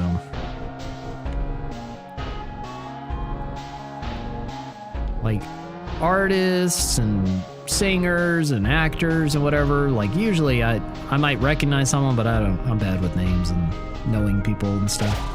33 left. What? Okay. Oh. Okay.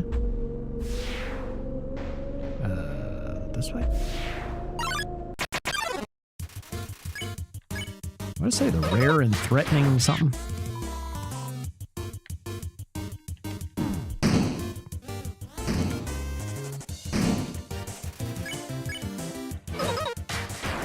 I like this book. Like this book weapon is pretty cool.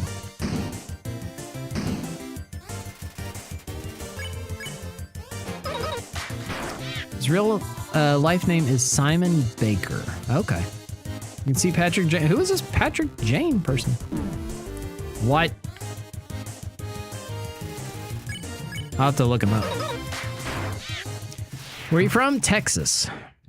I'm from Texas in the United States. Let's see. Patrick Jane. Oh, okay. From The Mentalist?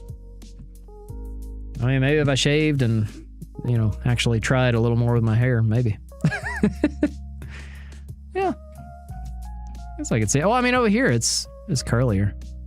Yeah. He's got a little beard thing going. Although he looks very confused or something here. I'm not sure what's happening. It's like, what? You said I look like that PastorDoostyn guy? No. How dare you?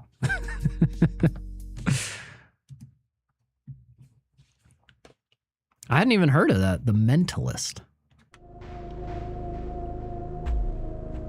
But again, I never hear of anything. I don't know anything. I'm uncultured. Oh, wait. Okay, there's a frying pan over there. There's a fry pan lying on the ground. Will you take it? Sure. You got the burnt pan. What is that?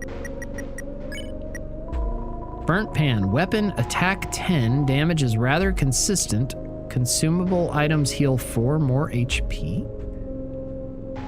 Wait. What? Hold on. What do I have now? Torn notebook. So attack 24? So... But then what's the 2? I don't know. I guess I can find out. Just... Burnt pan. Equipped burnt pan. No, look! Yeah, attack 24. 10. So it's way better. Yeah, I did. I beat the boss, but I never would have if y'all didn't tell me. If Jump Boy didn't tell me about these different items and weapons and stuff I could use that made me do more damage and take less damage. I didn't know that. I was today years old when I found out that Doostyn isn't Kirk Cameron. Yeah, I'll lose the extra iframe, so I'm gonna hold on to it. Because if I get into another fight where I'm like, I keep taking damage, that'll be good to have. Okay, I can't go that way. But that's odd that it goes down off screen. Like, okay, whatever.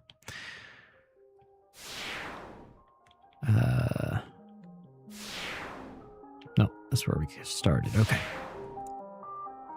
In Genocide, you already have a lot of attack. Yeah, that's true.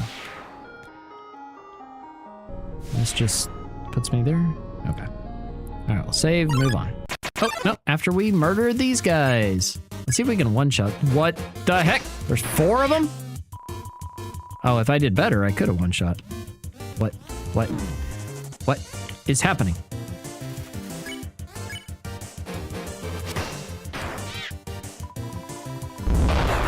Help! Healing magmas. What?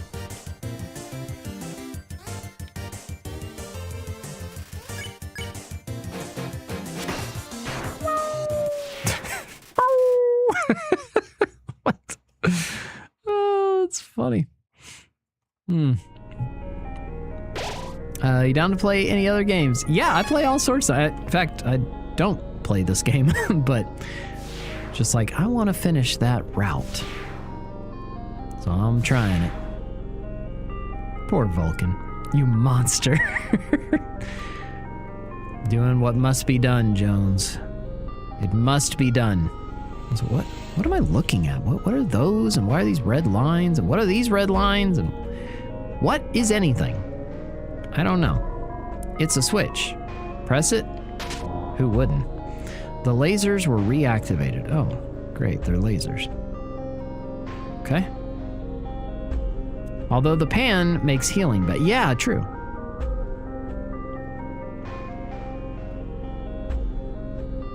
I'll play around with it, see what I like. Okay. This way. I'm gonna make Doostyn feel bad by the end of this. Good luck. Remember when I played through this the first time 4 years ago, I was just killing everything because I want to kill everything. And that's how I play video games. Any enemy I see, I'm gonna kill it. You know, we're like, no, you can like show mercy to things. I ain't showing mercy, it's a video game. I'm gonna kill everything. I didn't know that I had to like exhaust, you know, encounters and stuff. Otherwise I would have got genocide my first time. Shoot the opposing ship. Move the boxes to complete your mission. What? Okay. How?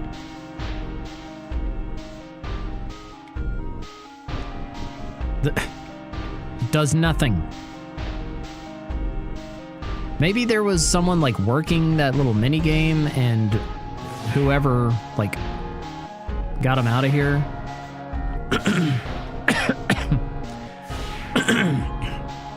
Excuse me. What?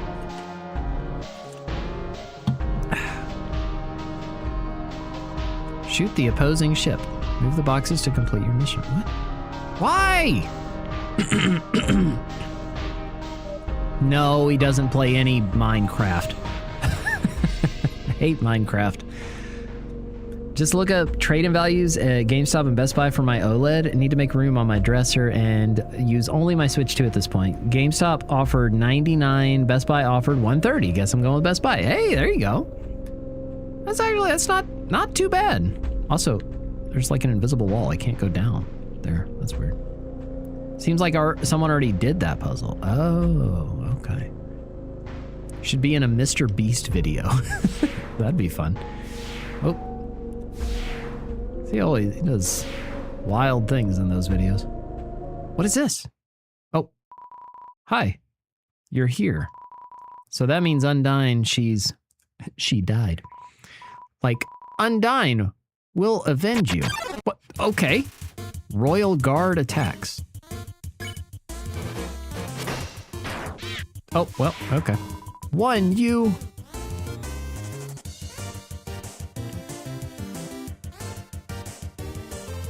Well, O2 is coughing.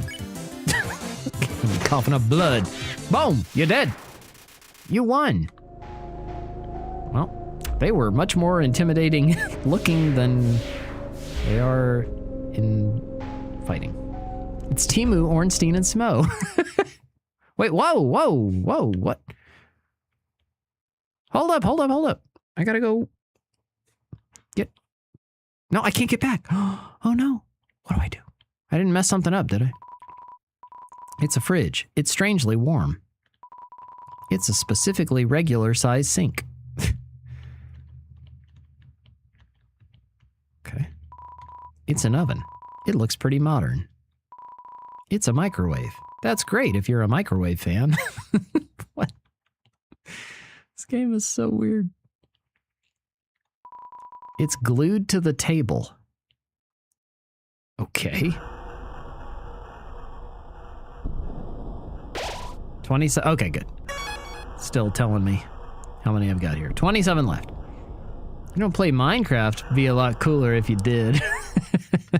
I know the thing, the reference, but I've never seen it. Is not a microwave fan. I am a human. Yeah, those soldiers looked intimidating, didn't they? They died in one hit. What? Please select the location.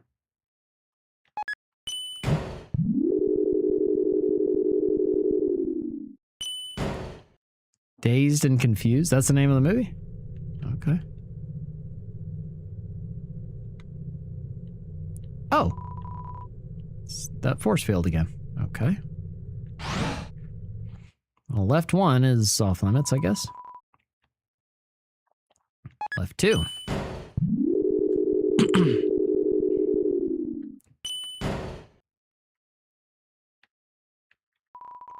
Another force field. Come on.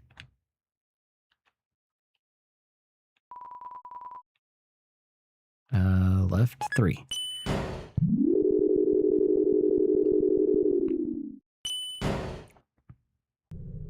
Oh, this looks different. What? It looks like some sort of powerful bracelet. Wait, it's just a croissant. Okay. Eat it. It's a spider donut. It looks more rubbery than usual. What? Spider bake sale. All proceeds go to real spiders. Buy a spider donut for $9.99. No. Buy a spider cider for $9. No. What? I might also add that I appreciate how nonchalant you are in spite of some of us giving you a hard time for your hatred and disdain for Minecraft. Oh yeah, it's all good. It's fun. Oh no. Boss incoming? I don't know. I guess eventually.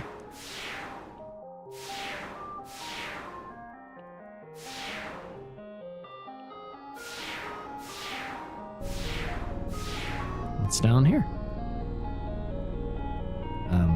Oh, lasers are down here. Oh no! Well, oh, okay. What?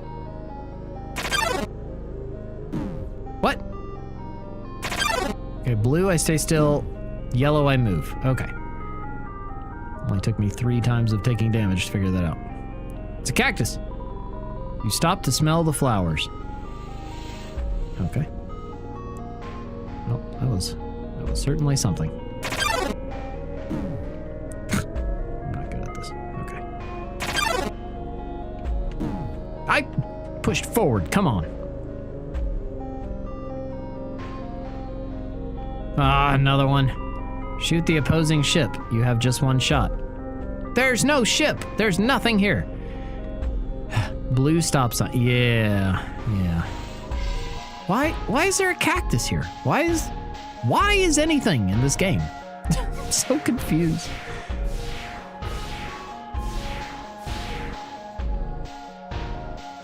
No, I'm going away. But maybe this is the way I want to go. Ugh, of course. Shoot the opposing ship. You have just 1 shot. Nothing to do. Goodbye.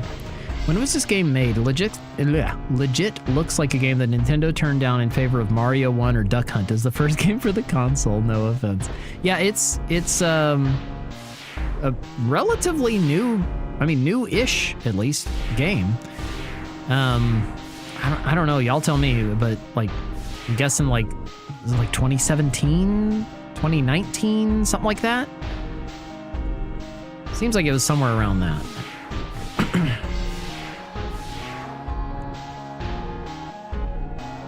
Okay, this looks like progress.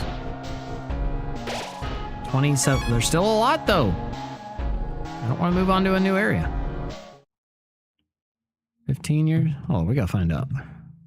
It was a big thing when I went to my last anime convention in 2016. Ah, okay. Let's see. When did Undertale come out? 2015. September 15th, 2015.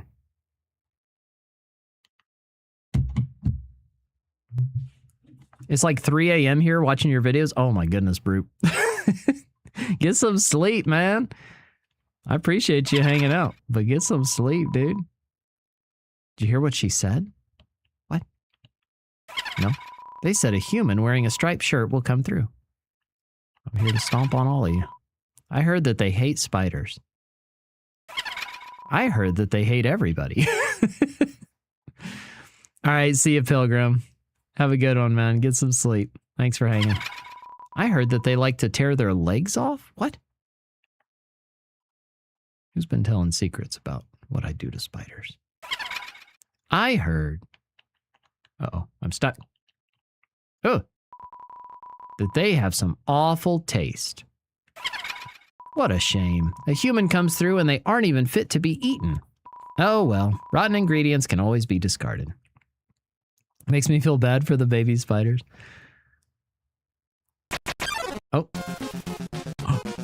This is the song! Muffet? Little Miss Muffet sat on her tuffet, eating her curds and whey. Along came a spider and sat down beside her and scared Miss Muffet away. Ah, I get it. All right, see you, Brute. Yeah, get some sleep, man. It's late, dude. Thanks for hanging. Yeah, hope to see you again, man. All right, here we go. Muffet traps you. Well.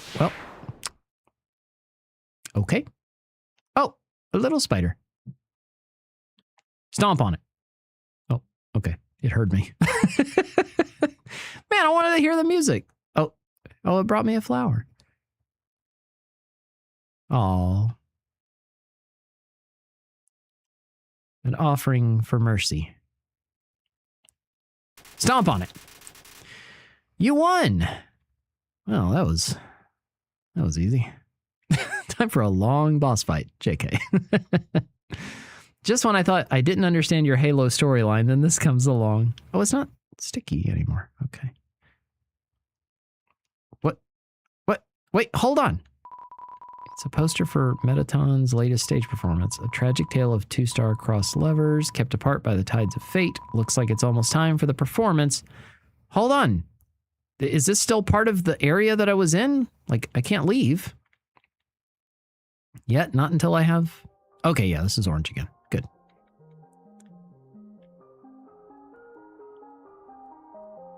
Whoa, what? I guess I walk like this. Oh, and then I have no idea what to do. Okay.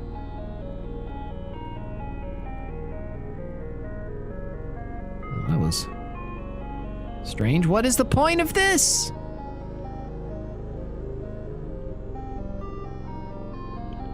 All right, there's got to be something. All right, see you, Mavius. God bless you, man. Have a good weekend. I'll see you on Monday. I'm mashing A as I walk over every square here. Trying to find something. Thank you, Mavius. Hey, I'm gonna check out your blog post, by the way. I hadn't got to read it yet. Or read them. I know you posted a few.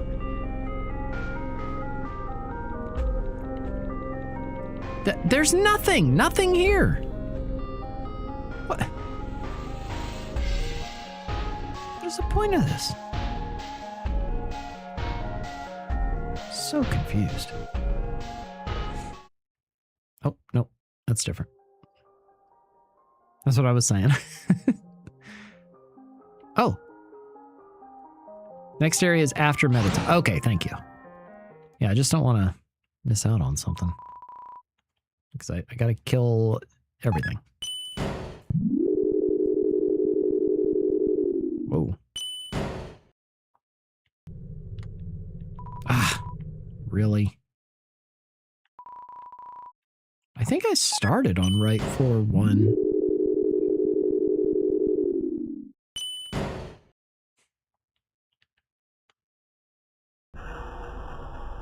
Yeah. I don't know what's up over there. 26 left. Come on! Need some enemies to fight.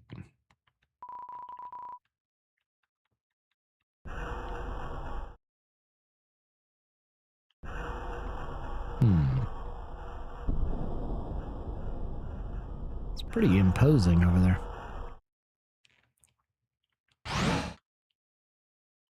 Maybe that R3 thing is where I need to go. I don't know.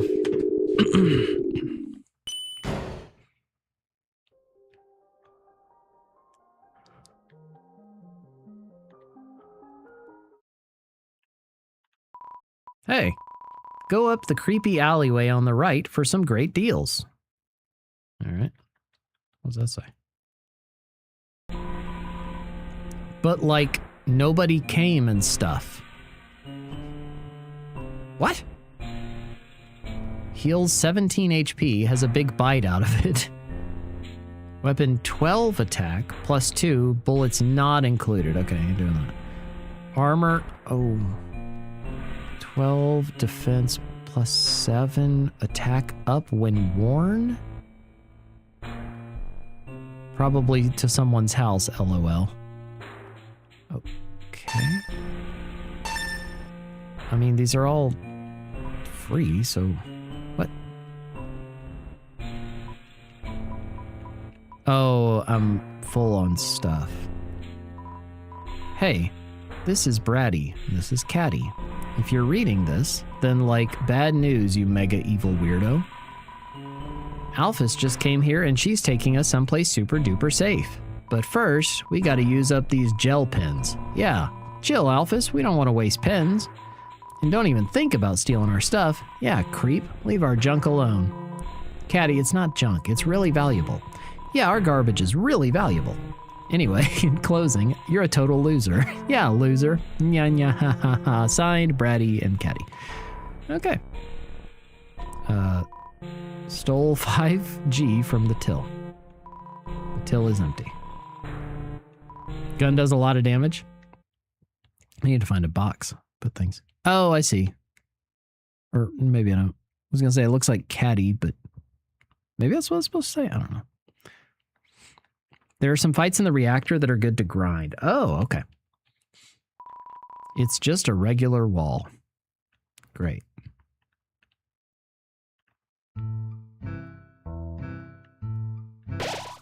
$26 left. Here's a box.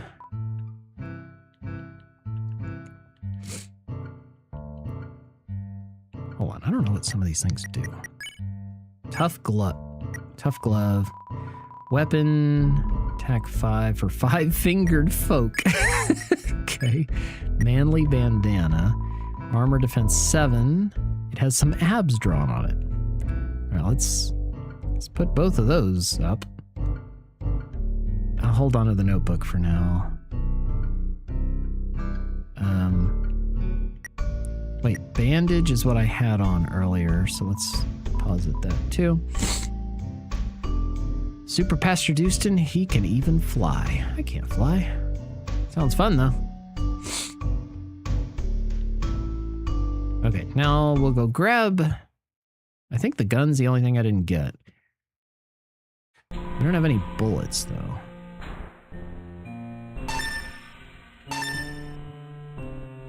What? Okay.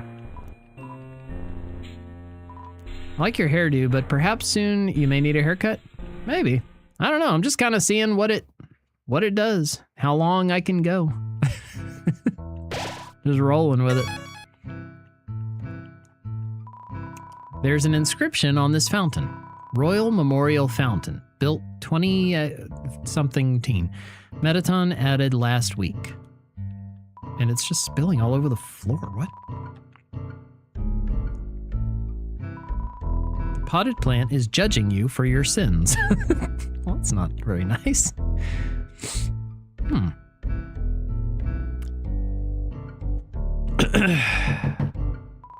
No answer. It's locked from the inside. No answer. No answer. Why? Hold on. Why did we not even knock on this one? We just tried to open it, but the others we knocked? It's kind of strange. Look like those old saints from medieval paintings. Are all these judging us for our sins? Yeah, I guess so. Wait, or am I wrong? It might be used in the pacifist version of Metaton fight to make you do more damage. Oh, the gun? Oh. Oh, that's sneaky. They try to make you accidentally kill something. It's a performance schedule. Comedians, dancers, sands. Seems there's a break now. Some kind of TV show featuring Metaton. It's a wall of fame full of quotes and photos from visiting celebrities. The food is to die for. Gorgeous style and fragrance. My face tastes beautiful. What? These are all Metaton. What? My face tastes beautiful? It's a platoon of ficuses. Okay.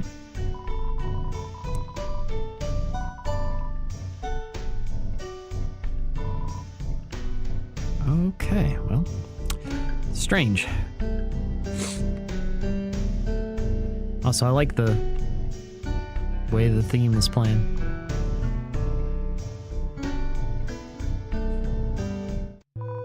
Oh, good grief. What is that?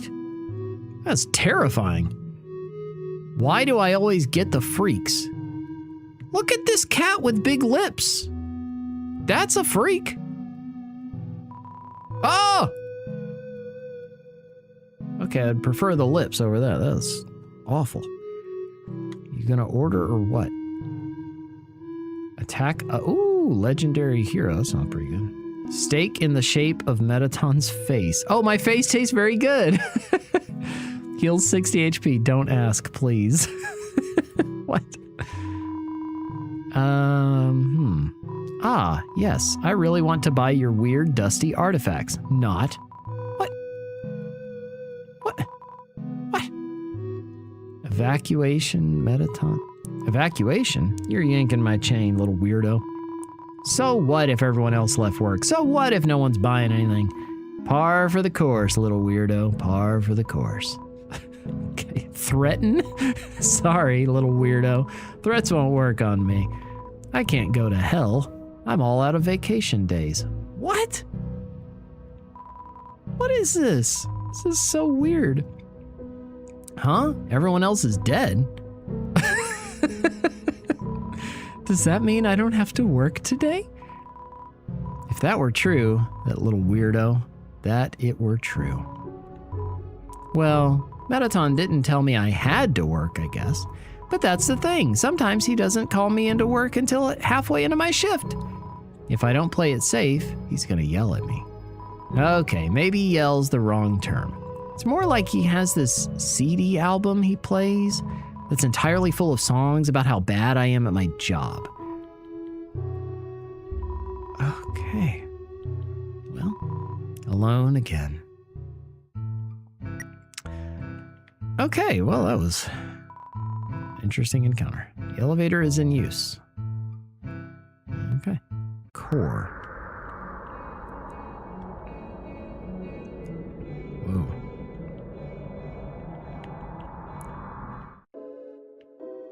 Okay. What?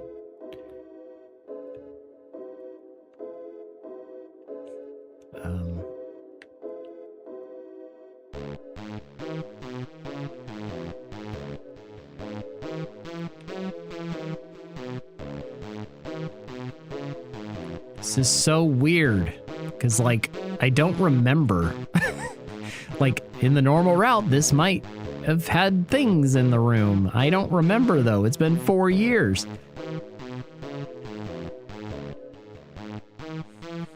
Whoa, that's a lot of lasers.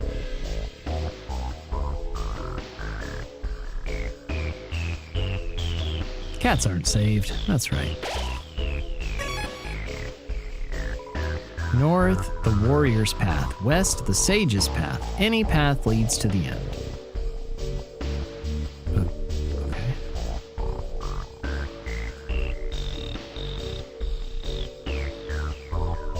Solve this puzzle and the end will open. It's already done.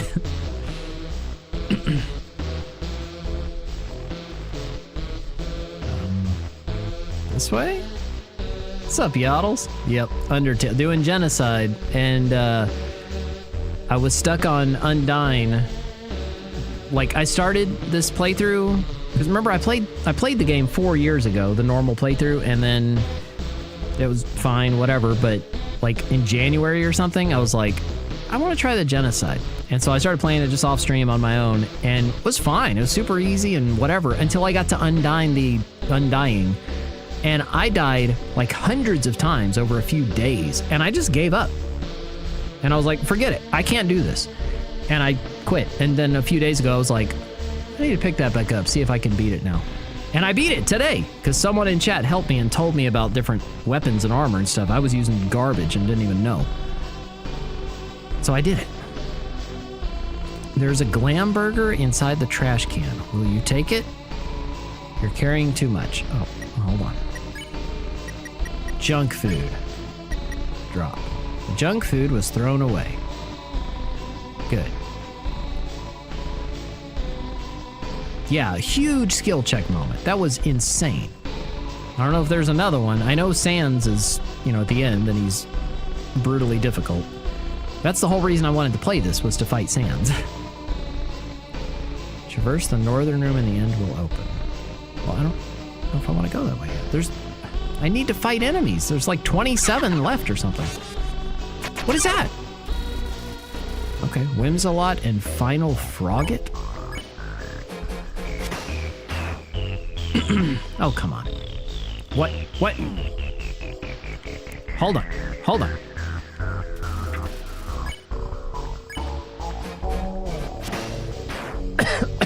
You did. Creak. Indeed.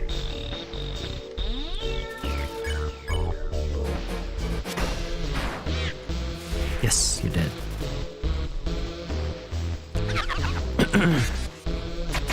Oh, wait. At the skinny bridge monster appear there. Also at the skinny bridge, there's a door. Don't go in there till you're done here. Okay, thank you. Mercenaries emerge from the shadows. What? What happened? Goodbye. Whoa. Hold on.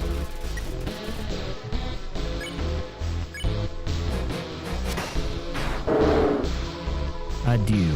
Tinkle, tinkle, holy. Okay.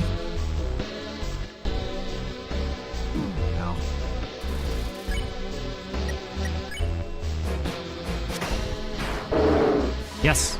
Hocus pocus. Okay.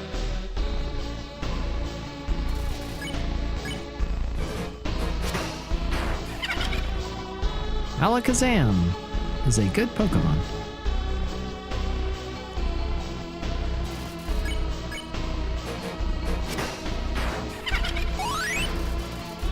Yeah, he does look like a Souls boss, doesn't he? The guy on the left.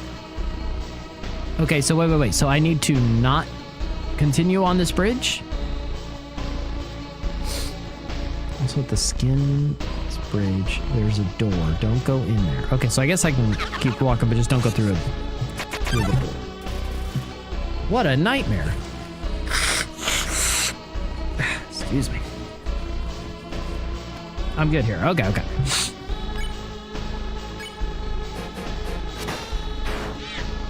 That was pretty bad. Oh no. Hold on. I need to actually.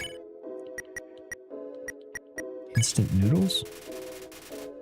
I remove the instant noodles from their packaging. You put some water in the pot and place it on the heat. You wait for the water to boil. What the heck? It's boiling. You place the noodles into the pot.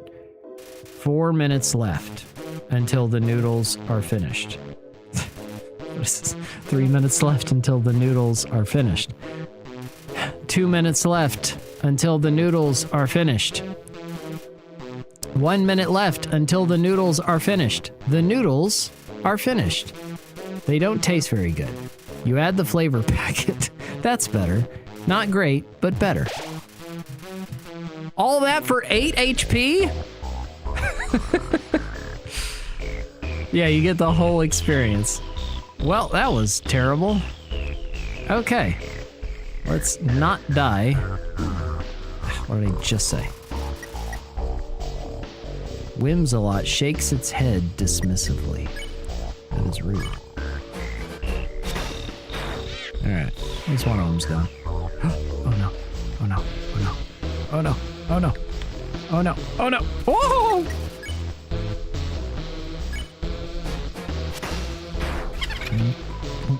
What? Why did it do that?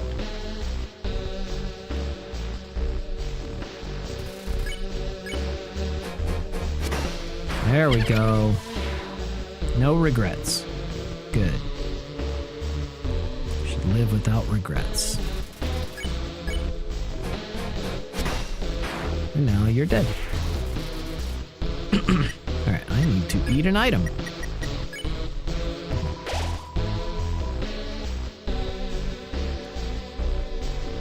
Why wasn't I watching on YouTube? Let's put this right. Ah, there you go.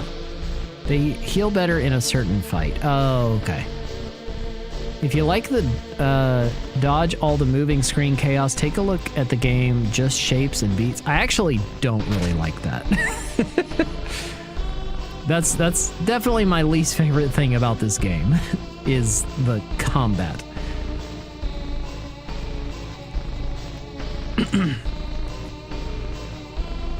So yeah, a game like that probably isn't for me, Chad, but I appreciate the suggestion. Thank you for trying to help give me something good. There's 100 gold inside the trash can. Will you take it? Of course, because we're a terrible person who's murdering everyone and will steal that money.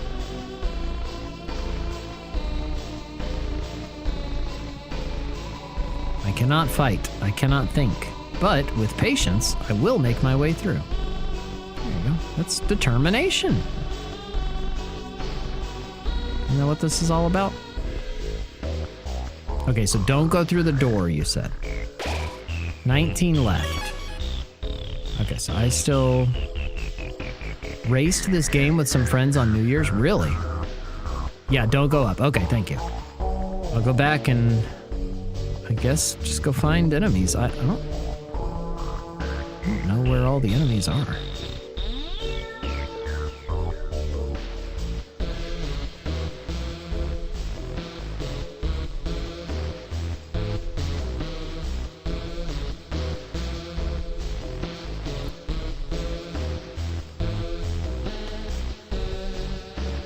It's kind of weird music, but it's catchy in its own way.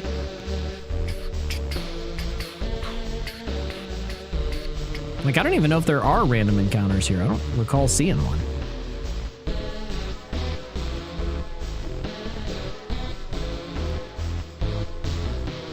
I can't turn that off.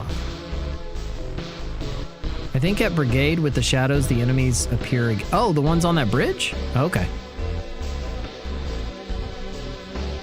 All right, let's go up and we'll farm them.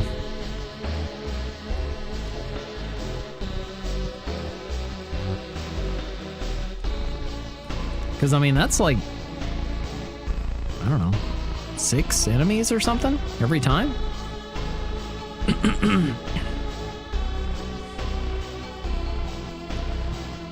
You can farm one of the bridges for their armor?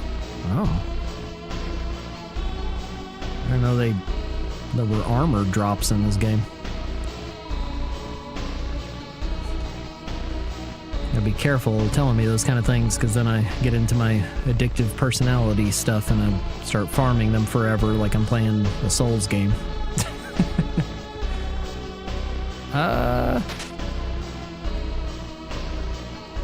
Wait, this isn't the right bridge.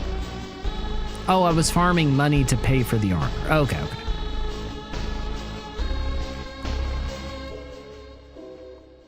Oh, that's a trash can.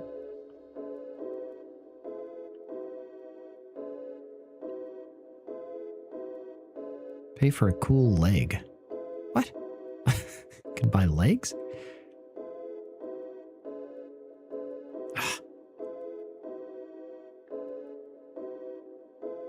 Where is it?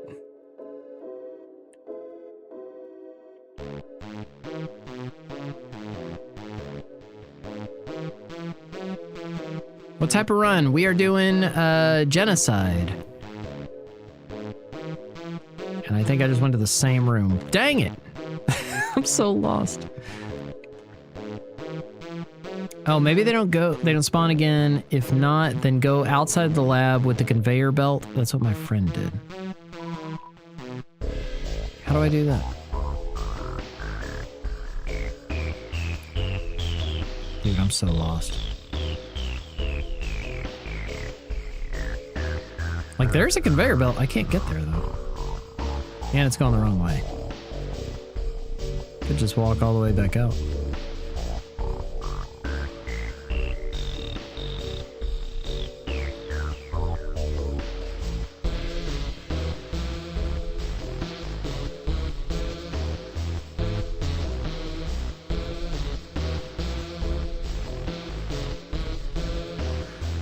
Yeah, kill. Finally beat Undyne today. Which took me an eternity. Oh, also, wait, hold up. What's over here? Nothing. Great. Glad I took time to look.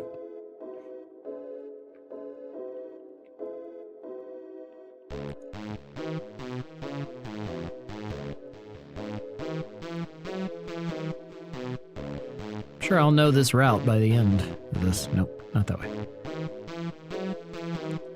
Have you beaten Metaton Neo? I don't think so. Keel, unless that's before Undyne. Because I haven't played this in like 8 months or something when I started this run. What the heck? They're not respawning. They don't like me. Also, I don't know what that switch does. Okay, no, I haven't fought him yet.